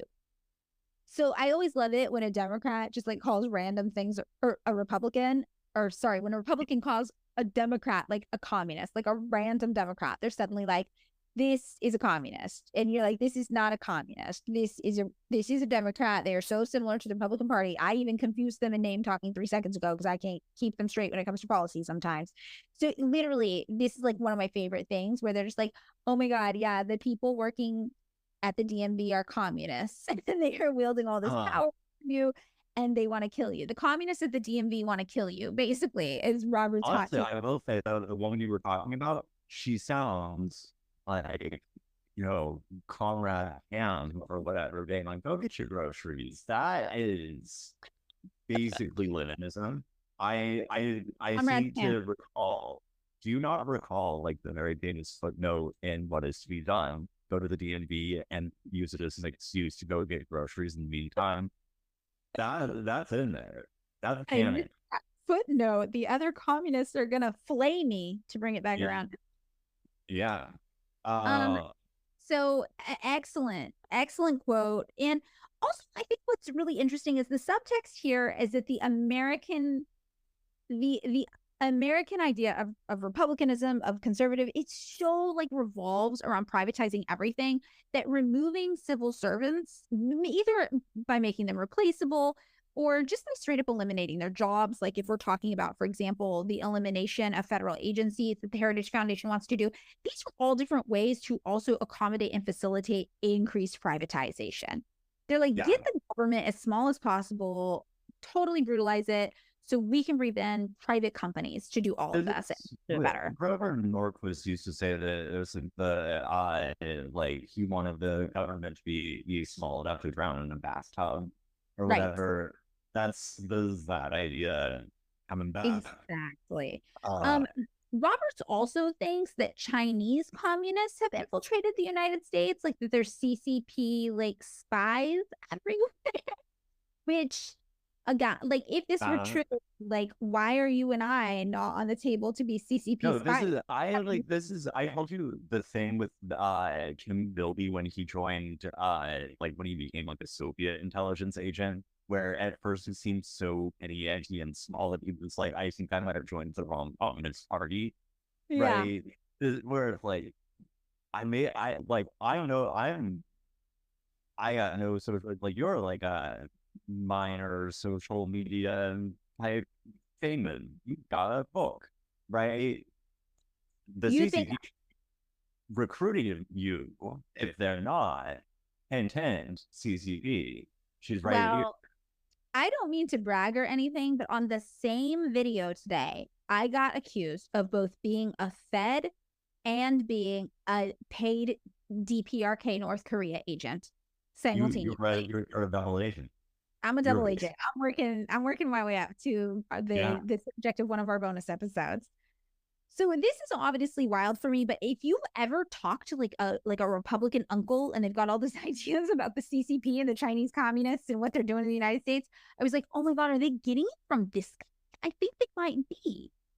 So Roberts is like, well, you don't understand. We have to fire all of the government employees because they've all been infiltrated by the Chinese communists. So we need to fire them so they don't have access anymore.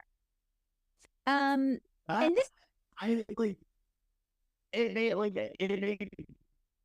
My thing, but it's like whatever ideological bullshit whatever people are using, like just see what it actually does, like what the material consequence of this is. I was like, oh, you destroyed the federal government and you made it like you did like neoliberalism, like it's shock doctrine Chilean shit.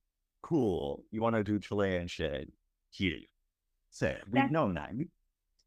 we've known that, and they find new and mildly amusing, weird ways to dress these old ideas up. He Yeah. also says pretty regularly, he's like, well, when we talk about McCarthyism, because people are like, isn't this just like Red Scare repackaging? He's like, about McCarthy's. All right, maybe he overstepped a little, but mostly got things right. That's what Robert says about McCarthy. This is the Heritage Foundation guy. Even after conservatives, Ronald Reagan, early before the FBI named him into switching teams, was like, "You're bananas. This is not real." Yeah.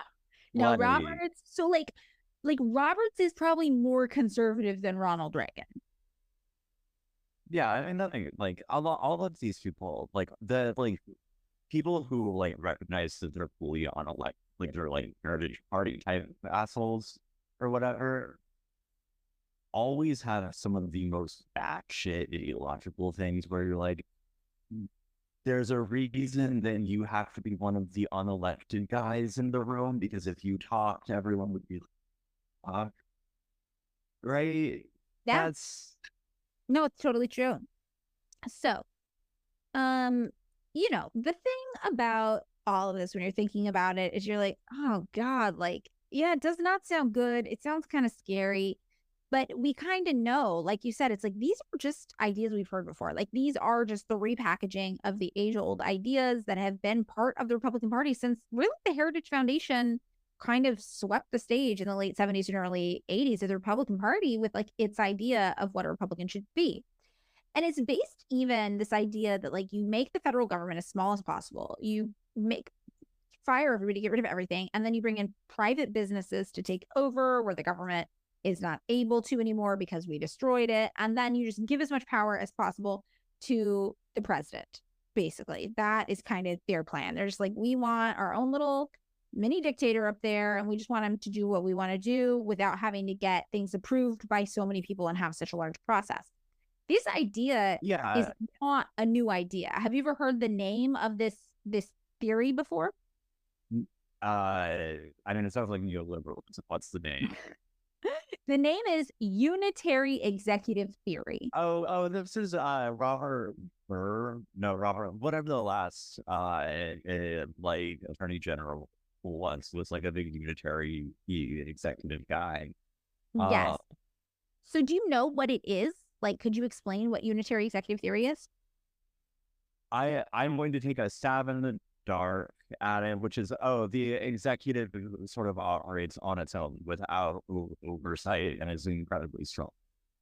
Yes. What's interesting about it, though, is it is actually based on a specific way of reading constitutional law. So there is like some sort of constitutional interpretation analysis kind of component of this where they say that really, if you interpret constitutional law this one way, you can make it so that the president has the authority to control the entire executive branch, including agencies that currently operate with more independence, even like the Department of Justice, for example. So the Heritage Foundation, what they really believe in is unitary executive theory. And that is part of why their goal is to get as many people staffed in as many positions in Washington as they can, who they know will just kind of roll over and be like, well, we do unitary executive theory, so whatever the president wants goes. And the idea is, yeah, like we're going to get a Republican in office, and it doesn't really matter who he is because we wrote the playbook and he'll just execute it. And all of our people will be there to support him. This is like the end master plan. So that is why the Heritage Foundation is so focused on transition, because they're like, the faster and more easily we can bring our guys in once elected with all the support they need, the more stuff we can get done. And they are spending $22 million on organizing this particular presidential transition operation. So it is special in that it is the biggest one they've ever done.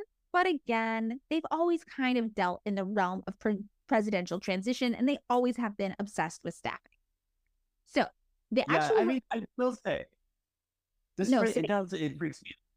It freaks me out. Does it freak you out? Okay. Like, I know it's the same thing that they've always been doing, but every time you just hear it stated baldly, you're like, ooh, yeah, this is where I struggle, because I don't want to fearmonger, and I don't want to be like, vote blue no matter who, or the Trump's gonna do Project 2025, which I feel like is really what the Democrats are leaning hard into.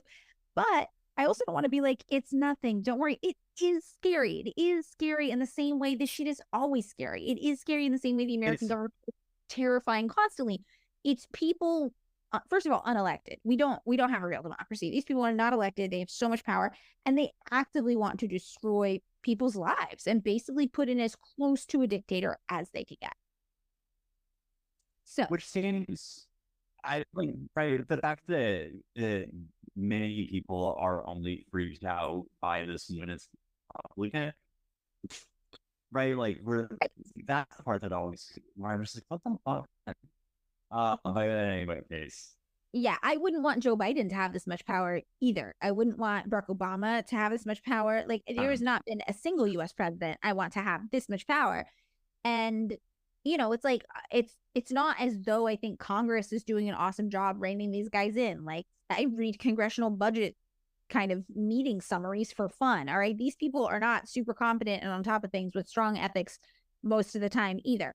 So, you know, it is just a wholly corrupt system. But I do struggle how to communicate with people about it, because I think what I've landed on is just like, yeah, you should not like this thing, but you should also recognize that everything you don't like about it has also existed in politics for a very, very, very long time in the United States. And we should have been mad about it before it had a snappy marketing name. But if you weren't mad about it back then, it's still okay for you to get mad about it now too. I think that's what I've landed on. That's interesting. Right. If you weren't already mad at the Heritage Foundation and this is your entry to understanding it, it's okay to be mad about it. But you have to be mad about it through the lens, not like, this is the most important election of our lifetime. Because it's like, well, the Democrats say that every 4 years. And every 4 years when they're elected or whatever, every 8 years when they come back into office, they don't do anything. Yeah. It's not, so whatever. So how does this all work? This is the logistics element we're getting into. There actually is kind of a LinkedIn component. There are more than 50 conservative groups who came together to team up with the Heritage Foundation to create just a database of potential hirees, like recruits.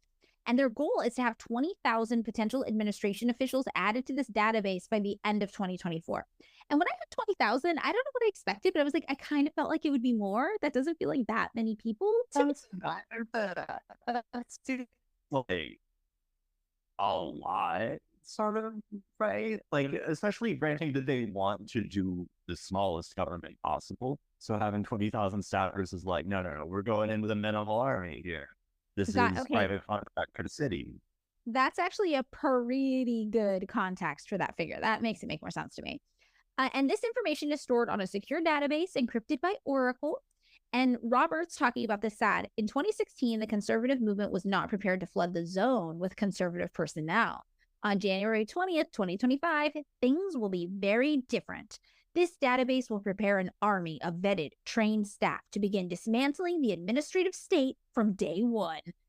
It's like the vitriol this guy has for like government service workers. I'm like, he really is evocative with it. Like, he sells you on hating them. I'm like, yeah, let's kill him. And you're like, wait. What? Who are you? This is a man who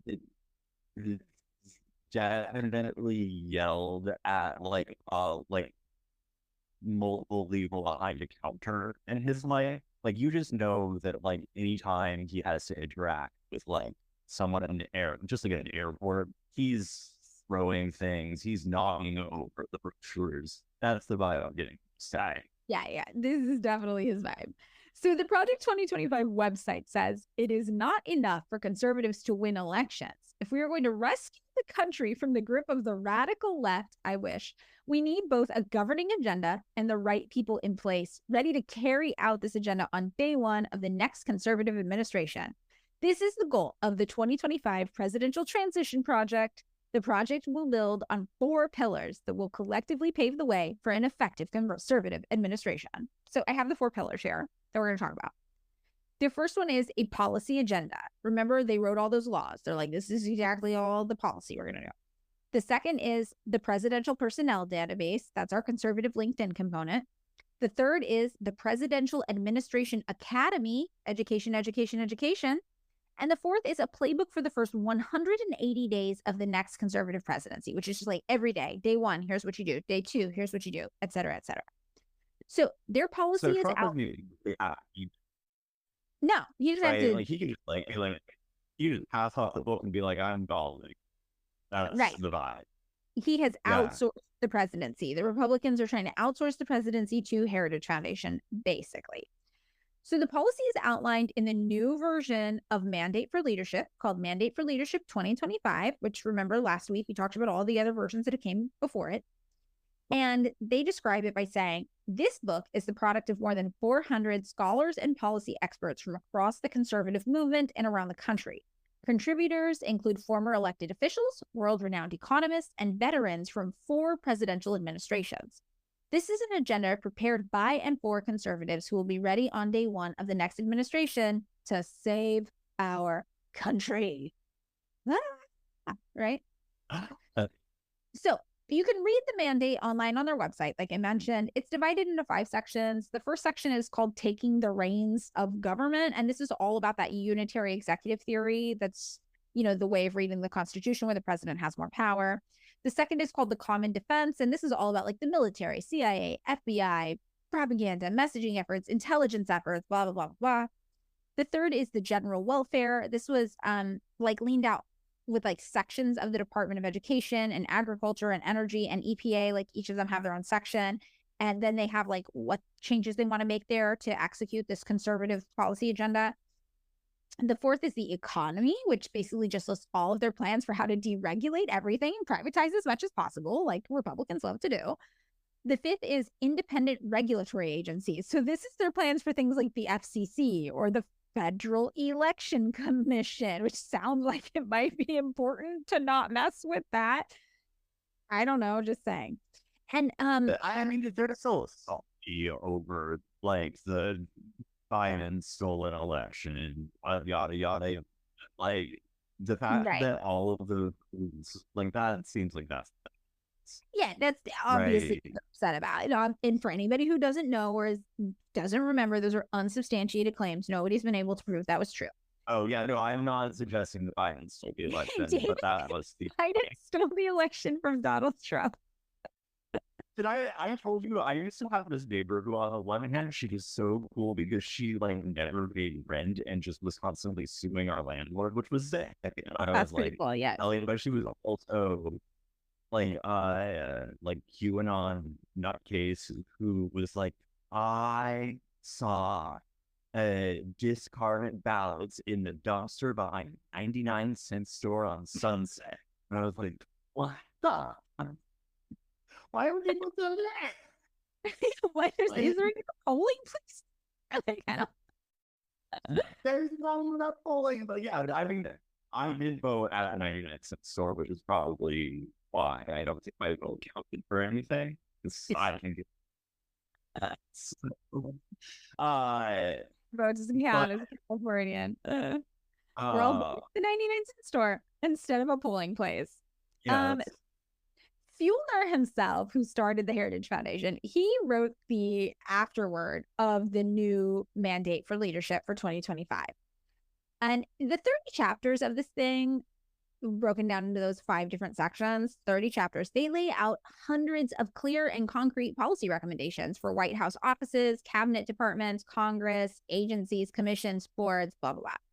And Roberts outlines their 4 broad front focuses, right? They like all these numbers. They got all these lists. I think I mentioned this. Like the Heritage Foundation is really into lists. So Roberts is like, we have 4 fronts of focus, he's calling them. The first is to restore the family as the centerpiece of American life and protect our children. That's not vague at all. Yeah, restore them. Yeah, it's their way of saying they hate gay people. That's their way of being like, this is conservative code word for no gays. Right? Like, it feels like, like women who are not having that too. Yeah. The boys. The boys wearing nail polish. The boys are all weak.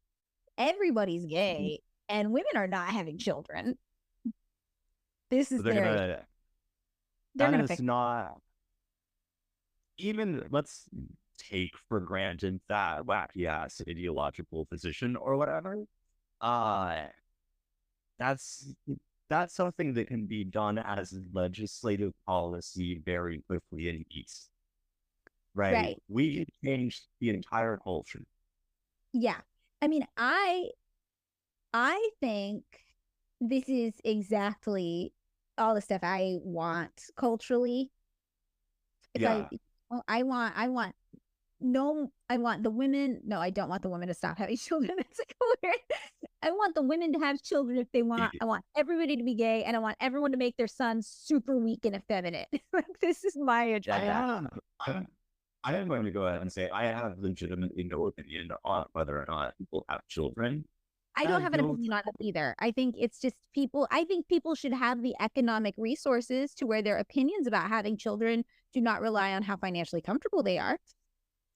that's a nice thing that like there is a really lovely philosopher, literary critic named Rena Boston, who has been doing like left not liberal takes on like women's rights issues, where she's like, actually, it's about like just legal abortion and right to choose is maybe a bad framework that I've been thinking a lot about lately. But Yeah, super interesting. No, I mean, I think that I don't have opinions about whether or not people have children, but I think that people are not able to decide if they want to have children because they can't afford them anyway. And I think that's something we should be concerned about because it is kind of like a form of eugenics at a certain point. Like many poor people are choosing not to have children because they feel that they can't afford them.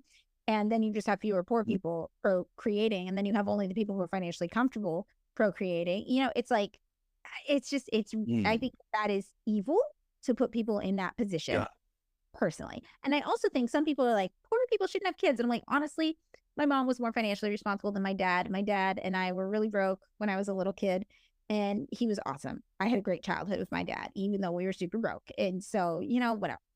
So Robert Stowe describes this all as marriage, family, work, church, school, volunteering, the building blocks of any healthy society. So this is what he's really about for this whole restoring the family of the centerpiece of American life. These really are cultural things, protecting our children, homophobic things.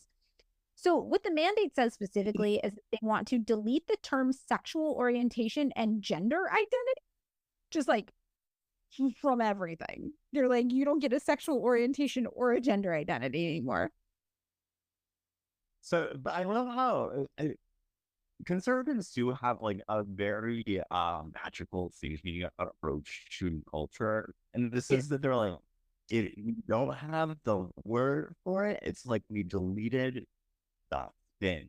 Like we deleted the word gender identity, so like gender non-conforming people, they cease existing. Cool. Yeah, There. which is wild and extremely ahistorical because we know like every culture had queer and trans people, and it's just like and gay people. It's always existed. It's always been around. Like all of those guys are the same ones who love to read about the Roman Empire or think about the Roman Empire, right? Full of gay stuff. But I'm sorry. The whole premise, I guess they're not into the Greeks, right? The Greeks not so much. Because I was like, the whole premise of the symposium is like Socrates is all over like thinking about some guy he wants, but the guy doesn't want him back. It's all I love some Plato. Well, okay, so it's not just those terms they want to delete. They also want to delete, this word kills me, delete, diversity, equity, and inclusion, gender equality, gender equity, gender awareness, gender sensitive, abortion, reproductive health, reproductive rights, and any other term used to deprive Americans of their First Amendment rights out of every federal rule, agency regulation, contract grant regulation, and piece of legislation that exists, which is just like, what? So they're like basically said, I like so it's going to be someone's job to do like a find and delete thing on like a Word document, which is that's going to be, I think what they're saying is, oh, you can discriminate against people on the basis of like race, sexuality, and gender. That's what they're saying, right? Yeah. Yeah. I'm just like, I've never seen anybody try to make a word illegal before. I don't Like, know. It the seems word like, abortion illegal? I think what they're trying to do is like keep it out of like the kinds of regulations that would make it protected, like a Yeah, protected class. totally. That seems right, which is like they want to do that in much more explicit and like full whatever ways anyway. So okay, well, that's Yeah. But I mean, it is funny to think about though. You're like, if you are giving a grant, for example, yeah. you can, even if you're giving a grant for, I don't know, some medical thing, you're not allowed to say reproductive health. Like you could be creating a grant for gynecologists, like researching cervical cancer or, whatever. You would not be able to say reproductive health. Like you're making the word thing illegal to talk about in like these federal capacities, basically. It's just kind of like everyone's like grant writing proposal, and as someone who's read not insignificant number of grants in my life, I will say They're going to be so annoying. Oh my God, the language. Yeah. Is already torturous, and now people are going to be like, you can say gender? The fuck am I going like the thing, the two different sections of the Macy's where clothes are totally. If you can't say like what, like, I mean, I don't even diversity or equity. You can't say equity. Like, think about the words you have to come up with just to dance around this. So it also says in here in this section, pornography manifested today in the omnipresent propagation of transgender ideology and sexualizing of children, for instance, is not a political guardian knot inextricably binding up desperate claims about free speech, property rights, sexual liberation, and child welfare. It has no claim to First Amendment protection. Its purveyors are child predators and misogynistic exploiters of women. Their product is as addictive as any illicit drug and as psychologically disruptive as any crime. Pornography should be outlawed. The people who produce and distribute it should be imprisoned. Educators and public librarians who purvey it should be classed as registered sex offenders. And telecommunications and technology firms that facilitate its spread should be shuttered. And I have a lot of opinions about this. The first thing is somebody sounds like a closeted chaser. No, like, I was just sitting here going like, okay, man, what does your porn search look like? Like this is? Yeah. Oh, this yeah. The line that says their product is as addictive as any illicit drugs. Oh shit! What's the guy who's like some sort of like he's like a conservative congressperson who has the porn like promise ring thing with his son where they monitor each other's porn usage. Do you know about this? No, I think I have heard about this. It's so creepy. I mean, but this is honestly, it's ridiculous, clearly. But the thing that's really wild is they are literally equating being transgender with pornography. So trans people, for example, just posting a photo online of themselves, like on Instagram, would be considered pornographic material. And then Instagram could be shut down for letting people post the picture.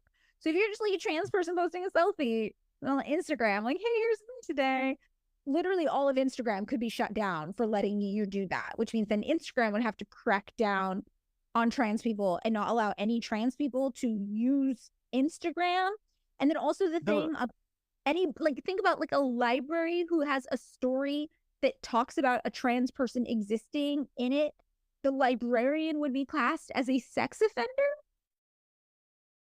And it's also, okay, here I'm thinking about this. I'm thinking about, I know a number of people who are cis who have been mistaken for for trans. Like this is not something, not everyone's clockable, not everyone's whatever. Where it's like at a certain point, people are going to be sifting through Instagram trying to figure out who the fuck is trans and who the fuck is not, and like, and you're not going to get it right. Yeah, and it's like it just seems like anyone you don't like at a certain point is going to end up becoming, right? Like the trans thing is going to attack trans people, but it's also going to like, there's no like standard on which to. No. because being trans looks different for everybody. It looks different for everybody. A totally different. Yeah, it's absolutely wild. But obviously the people who don't look in a way that's consistent with this Heritage Foundation idea of gender expression are the ones probably targeted first and foremost. But you were right that, like, if on Twitter, for example, these people who are constantly trying to, I don't know, like they're very, very transphobic people who spend all day trying to figure out who isn't trans in photos on Twitter already. These people end up tearing each other apart sometimes and accusing each other of being transgender. I mean, it's like, you see it already happen in small scale and weirdo communities online where you're like, these people are messed. Like, what are they doing with their time? Oh my God. And then it inevitably turns on them because other people are like, you're trans. And then they're like, it's like a witch hunt, on the internet. And this is totally this culture that this is feeding into. Yeah. So there's another part of the section that says the noxious tenets of critical race theory and gender ideology should be excised from curricula in every public school in the country. Just like a side note, I love it when people ask somebody to define critical race theory and nobody can. These theories poison our children who are being taught on the one hand to affirm the color of their skin. Taught on the one hand that the color of their skin fundamentally determines their identity and even their moral status, while on the other hand, they are taught to deny the very creaturelessness that inheres in being human and consists in accepting the givenness of our nature as men or women. This is not well written. I'm sorry. I'm reading this. No, but this is okay. I'm sorry. The creatureliness. I mean, there is you would actually like it because it's about being vegan. I got a Stanley Cavell essay on it's on creaturely life or some bullshit like that. But Stanley Cavell, great philosopher, he also writes like he's having a perpetual nervous breakdown. I want to go with givenness. This is someone who took out of philosophy. That's what I'm. The given, right? Like givenness of our nature as men or women. They're just like, you know what, buddy? You were born with a dick. You love blue. You hate your wife, and you're never allowed to tell a man how you're feeling. Like, sorry, nature, bitch. That fully describes me in every detail. There's nothing left. You read me. It's just so natural. You're all born like that. The penis does it to you. That's what the penis wants. So you're attached to it. That's just you. And you like baseball? You love baseball. I do like baseball. Oh, I love a sport with statistics. It attaches itself to something deeply nerdy and where I can just be like, we're going to learn about batting averages now. That's exciting. You in that, yeah. There's also a bunch of stuff about abortion. Obviously, they want to make abortion. So the second kind of thing that's in here, that the four broad fronts of focus, that was all just under restoring the family as the centerpiece of American life and protecting our children. The second one is dismantle the administrative state, which we know they're obsessed with, and return self-governance to the American people. This is a wild one. It's like, how about you do it yourself? And you have no you do roads yourself, you do schools yourself. I did. Let's just get it done. Okay, I want to circle back for a second because the critical race theory thing. I did graduate work in cultural studies, and I every time I hear people talk about it, it's like, oh, if you knew the shit that was actually happening in graduate departments, you would be so nonplussed because it's like 12 of the most ineffectual people sitting around seminar people will sort of going over who got citations in an article that actually nobody reads. It's like, this is not the cabal you think it is. This is quiet people being like, I read Foucault, I read Spurgeon. It's not. And then well, actually, maybe that ties in more with point two. So you were right to go back to it, dismantling the administrative state, right? It's just like a almost administrative thing. So this is your typical, though, privatize everything model. And if you want to know how successful that is for countries, obviously you can check out our Milton Friedman episode, right? Talk about how epically that fails everywhere it's implemented. But the mandate basically talks about making the federal government way smaller, which we mentioned. And, it's nothing new. This has been the conservative playbook for a very, very long time. I think, right, the way that the Iraq war was administered is actually sort of telling in the sense that, especially in the later years, it was like a massive private contractor boondoggle that like basically led to like massacres and shit like that. Yeah, true. That's what happens when you privatize everything. Like millions of dollars of cash just go missing. Yeah. And right? It's corruption city because it's just like, oh, some like private contractors going to get every goddamn job. If you're like Amtrak, good luck, have fun with that. If you're the mail, you are now Amazon, whatever. And that ends up just being like a way of doing draft and also probably hurting people and deregulating a bunch of shit that really should be, because it was like safe. It's nice to know that, like, for example, planes and cars are safe. Well, we already see the effects of deregulation with Boeing, because so much of what's going on with the Boeing planes, Boeing like petitioned to be able to just handle their own checks without a third party coming in and assessing. Oh yeah, no, it's and right, like the more ideological point is like anyone who's like, oh, capitalism makes things better, right? Where it's like, no, like the efficiency is efficiency for profit, right? It's like, right. It's not like efficient in terms of, oh, we made the best widget. It's we made the most profitable widget. And those two things are not always the same. And they're often opposites. The widget that like is supposed to take you from Los Angeles to Seattle, whatever, and might fall out of the same. Right. Or it could be the widget is medication that saves people's lives. I mean, I had a friend whose mother was an experimental medical researcher, and she had this huge breakthrough in her career at some point in the middle of it, where she found a cure for this disease. And it's not a super common disease. I can't remember what it was, but she's like, oh no, I fully found a cure for this disease that like ruins people's lives. And she was all excited. She was like, oh my God, like we can fix this. We can fix this for people. And she took it to the people she worked for. And they were like, this is not profitable. We make more money selling the drugs to treat this disease than to cure it. So like, we won't be releasing this. Like, good work though. Yeah. You're smart. We're going to put you on a different project that's kind of like a promote, whatever. Like they rewarded her, but they were like, we are not implementing this because it doesn't make sense on a business model.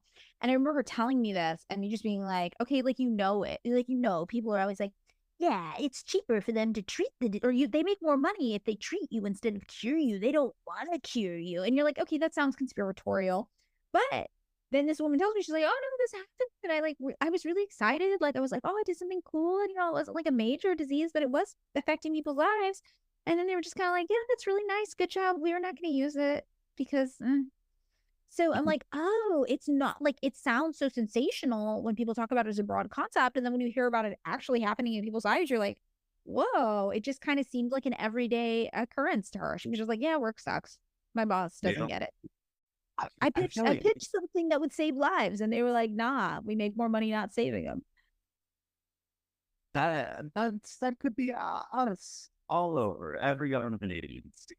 Yeah, we could do that. What we're saying is this is actually an episode where we try to become a Fed. Yeah. We're trying to get recruited to do Fed spy work right now. To be honest, I'm mad nobody's tried yet. I am so pissed that, right, like, where it's like, literally recruit me to anything. I will do the thing about whenever I have to be in Hollywood, like the Scientologists, like, don't try, like, they will like recruit people I'm with or like try to like harass people I'm with, and then they like look at me and they're like, and I am so pissed about people. Why not look like a struggling, almost heartthrob who could be famous playing a 19-year-old at 38? I see it for you. I think they're really missing out on an opportunity. I feel you. I think we should just be, in general, invited more. I think that's by agencies, by groups with nefarious intentions. If they're doing like the It's like the hands saying, I want to talk to them. I want to find out. I want to figure out what it's all about, yeah. So, okay. So one of the other things that falls under this whole dismantling the administrative state thing is like they advocate for Congress no longer being involved in budget planning and just for the president to do it, which I thought this sounded like this actually is the one that's maybe the most concerning. No, I mean, they mean the Heritage Foundation. They don't mean actually like they're not the president. The Heritage Foundation is going to write the budget. Yeah. Okay.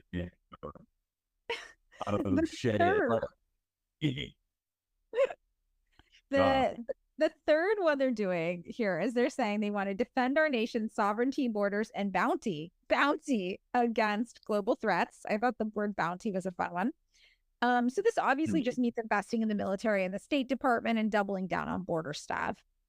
So they have this saying here. They say America's vast reserves of oil and natural gas are not an environmental problem. They are the lifeblood of economic growth.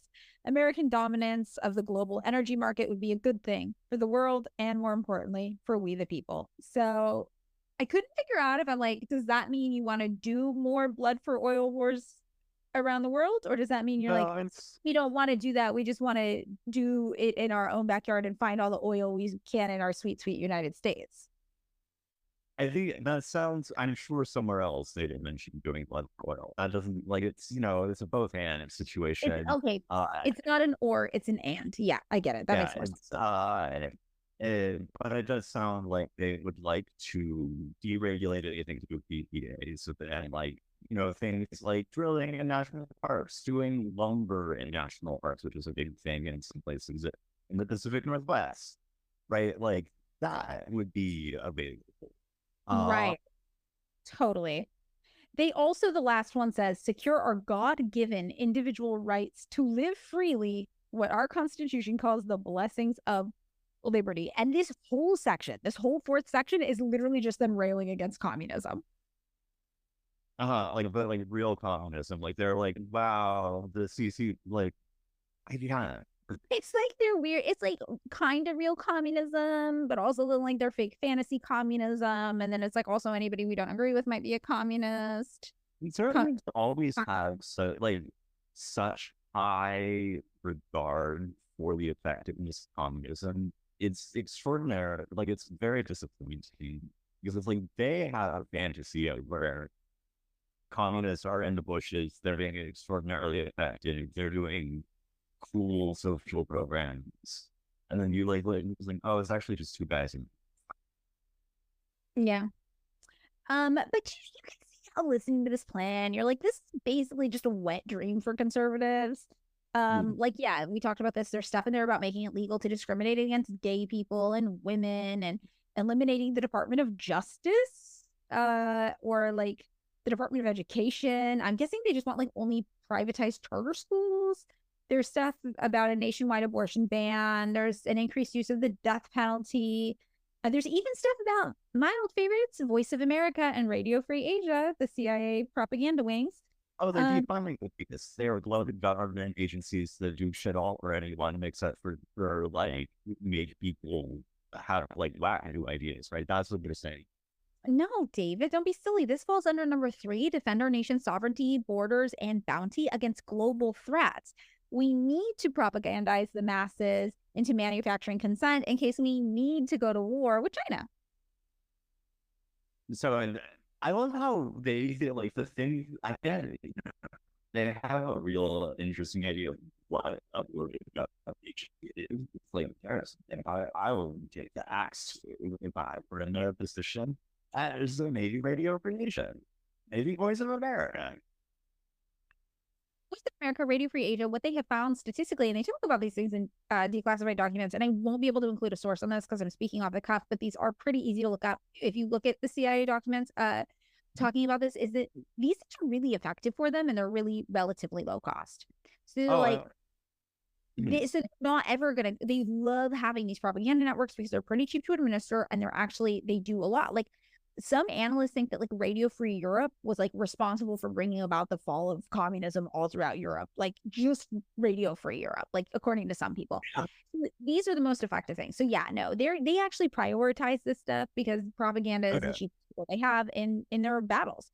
There's also this call out that says that China is using TikTok to influence and corrupt the youth of America, which is wild because whenever I talk about China in a video to say something even like complimentary, I'm like, China eradicated extreme poverty. Like China is building all these train stations. The video ends up under review. So I don't think that's real. It's being administered from the United States.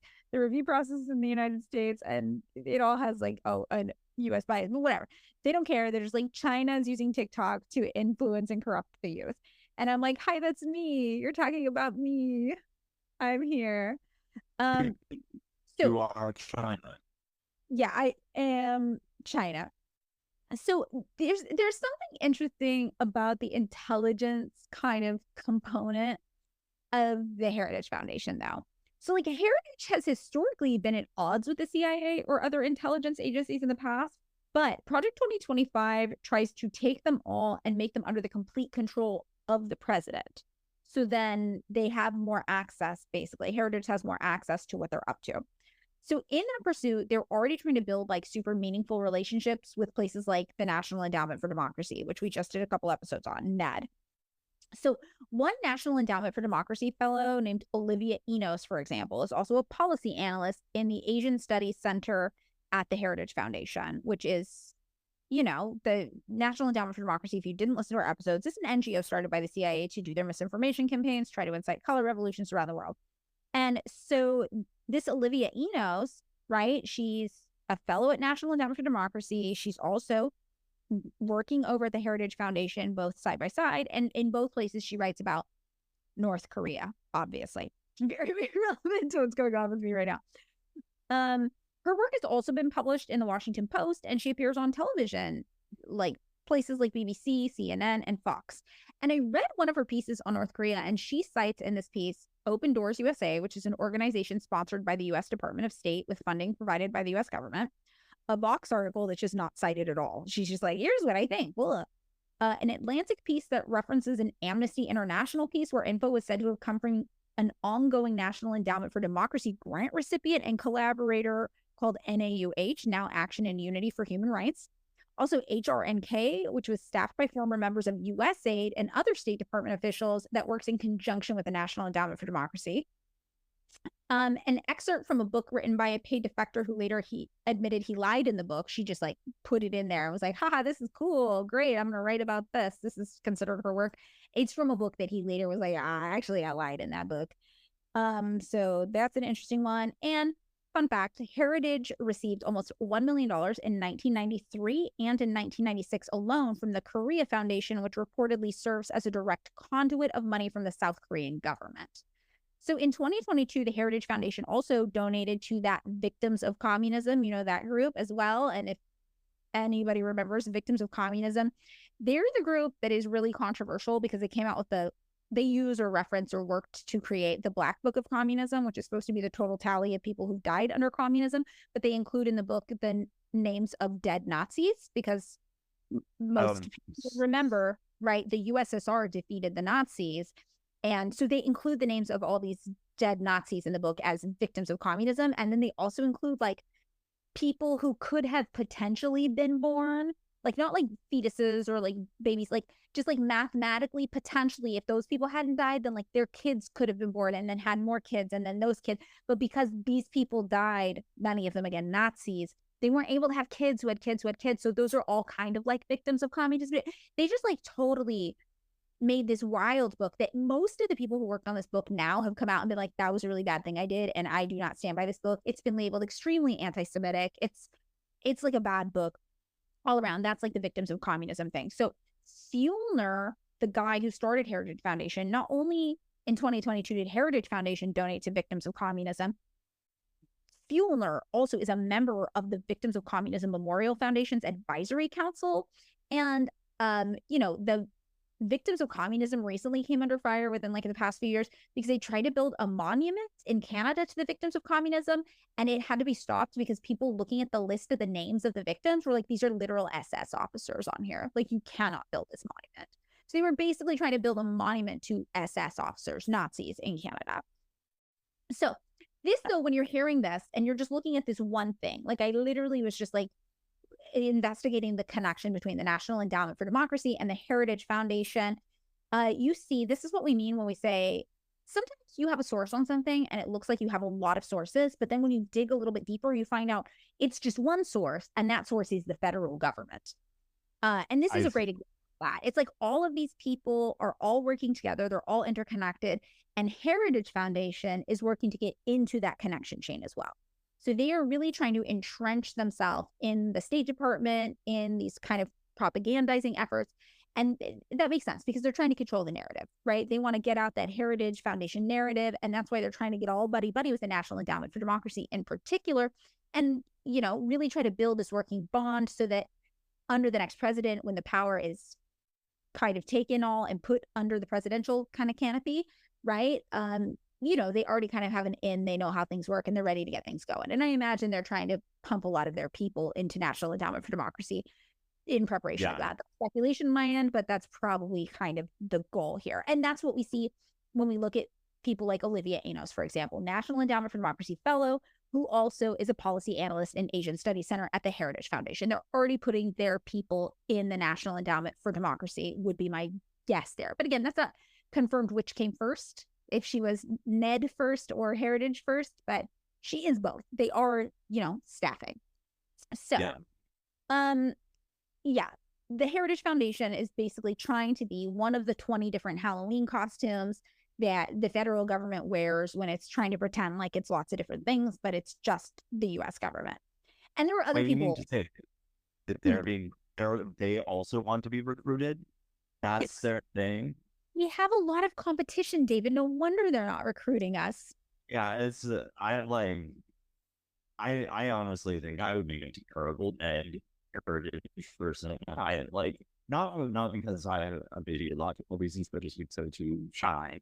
I couldn't do propaganda like that. Yeah. In any case, maybe it's more believable though. They never see it coming. Not like Hanky Fed, according to the internet.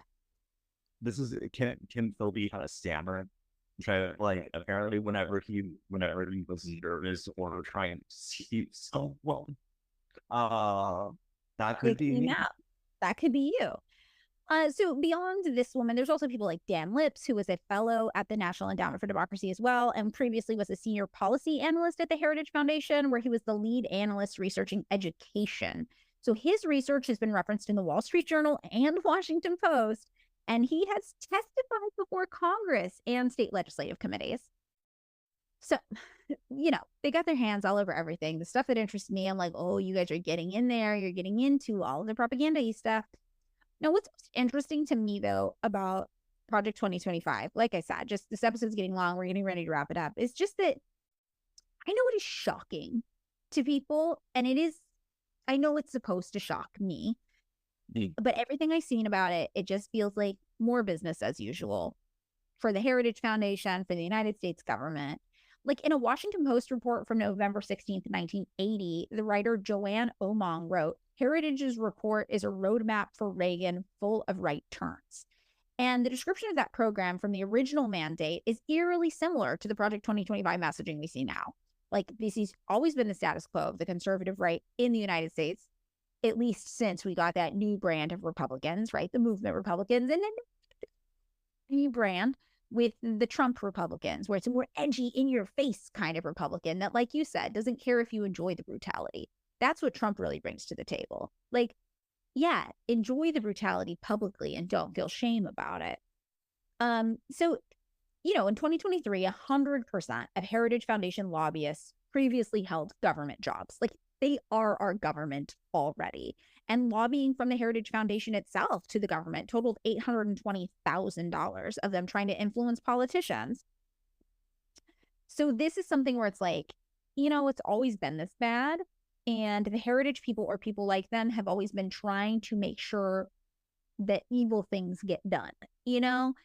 So what I talked about earlier, where I'm like, I do struggle because I don't want to sit here and be like, it's nothing to worry about. Like, it is something to worry about. It has always been something to worry about. And the fact that it's commonplace doesn't make it okay, right? But it does kind of feel like focusing on Project 2025 specifically is another distraction from the fact that like the entire political structure of the United States is just like foobar. Like, it's like bugged up beyond repair. Like, there is no democracy here. This is a joke. So, you know, my takeaway from the Heritage Foundation is just like, is it evil? Is it a unique evil? It seems like it's just like more same shit, different day. You know, it's just written repackaging of that 1,000-page document that everybody likes to release over and over again every 4 to 5 years, like clockwork. So that's it. That's what I got. I noticed with like conservative stuff. First of all, like, you know, we were kids or teenagers when Bush was deregulating everything under the sun and starting, you know, a bunch of illegal wars and all of that stuff. They threw hundreds of thousands of people. And so and like used private contractors to do it. So I have a hard time being like, oh no, what fresh hell is this? Because like, well, this is kind of the same thing. In a similar way to like the Kissinger thing, listening to you talk about it, one of the things that's on quite nice about like our line conservatives is because they enjoy the cruelty so much, they don't like, they just tell you. If that makes any sense. No, it's true. You we don't. We are going to be cruel. And so you don't have to sit there like parsing like whatever fucking like, you know, who the Biden administration's crazy as for calling it immigration policies. Right? And like, wait, what is this fucking rhetoric about? Well, we care about immigrants, but we're going to keep them in like camps on the border and like create these like weird like 2-hour windows for them to like apply for asylum. Like, do you know what I mean? Yeah. No, I totally do. That's really true. I mean, I've said this before, maybe on the podcast, but I had a friend who used to be like a riot girl in the 90s. She's a woman of color. And she, when Trump was elected, she was like, honestly, I'm kind of relieved. I don't remember if that's exactly the word she used, but she was just like, I've been telling people the world is racist and terrible. And all of my friends were like, it's not like that anymore. Like, things are so much better. Things are so much better. And she's like, well, now this way, nobody can deny it. Like, you don't get the comfort of denying it. Like, look at this man saying the racist things right there out in their open on TV. Like, you don't get to live in your comfortable bubble and pretend like this stuff doesn't exist anymore. Like, he's saying the quiet parts out loud, but it doesn't mean it's new. Like, it's been like this. And I thought that was a really like interesting perspective. And I think you're right. It does speak to this idea that like you know what to expect, and the Democrats are trying to pretend like they're not the bad guys too, when they are the bad guys too. They're both the bad guys. It's all the bad guys. You know, and for me, I always say like, well, the thing that I always use just like the difference between them is like, well, under one group I can get an abortion, under the other group I can't. But then when Barack Obama had the potential to codify Roe v. Wade with a Democrat-controlled Congress, it didn't happen because he said it wasn't a priority. That's literally the verbiage he used. And so now I'm just like, what? It's increasingly getting difficult to even see what they're telling me the differences between them. And that's the thing about the Project 2025 stuff. Like, it's scary to hear that they want to label all trans people as pedophiles and make TikTok legally able to not allow trans people to post photos of themselves online, or, you know, whatever. Well, they want to kill TikTok because it's yeah, they want to kill TikTok. Yeah, that's right. That's right. Yeah. So, you know, I just think that it's like, I don't know. I think that it's whenever we focus on these small little things instead of like the overarching issue with like American capitalism, we end up with conflicting takeaways. And I think it's because it doesn't make sense to like try to address a symptom. You have to look at like the plague, right? And the plague is American capitalism. Like, so like that feels so facile to say. I just feel like, oh, it's a capitalism. You get rid of the American capitalism, you get rid of all of this. So I don't know. I think of it as like another puzzle piece in the rich tapestry of fucked upness that is the American government. I guess it's that. I mean, bad. It's the same bad it's always been. Which also makes me feel this is exactly how my Uber dad talks about politics. He's like, well, it's been a crisis like this since the Vietnam War. Well, so around the time you were a teenager and beginning to pay attention to the world is exactly the moment in which the world got kind of bad. Right. Cool, sick. But it's bad. It's just normal bad. Yeah, it's just normal bad. Okay. I think that's it for our episode on the Heritage Foundation and Project 2025. We will see you guys next week. Thanks so much for listening to another episode of Pick Me Up, I'm Scared. If you would like to join us on Patreon, you can find us there at patreon.com/pickmeupimscared.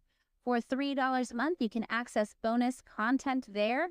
But if $3 a month is too much for you to spend right now, we totally get it, and we're just happy you're here. As always, you can find the sources for this week's episode just by scrolling down a bit in the description. Thanks so much for listening to another episode of Pick Me Up, I'm Scared. If you would like to join us on Patreon, you can find us there at patreon.com/pickmeupimscared. For $3 a month, you can access bonus content there. But if $3 a month is too much for you to spend right now, we totally get it, and we're just happy you're here. As always, you can find the sources for this week's episode just by scrolling down a bit in the description.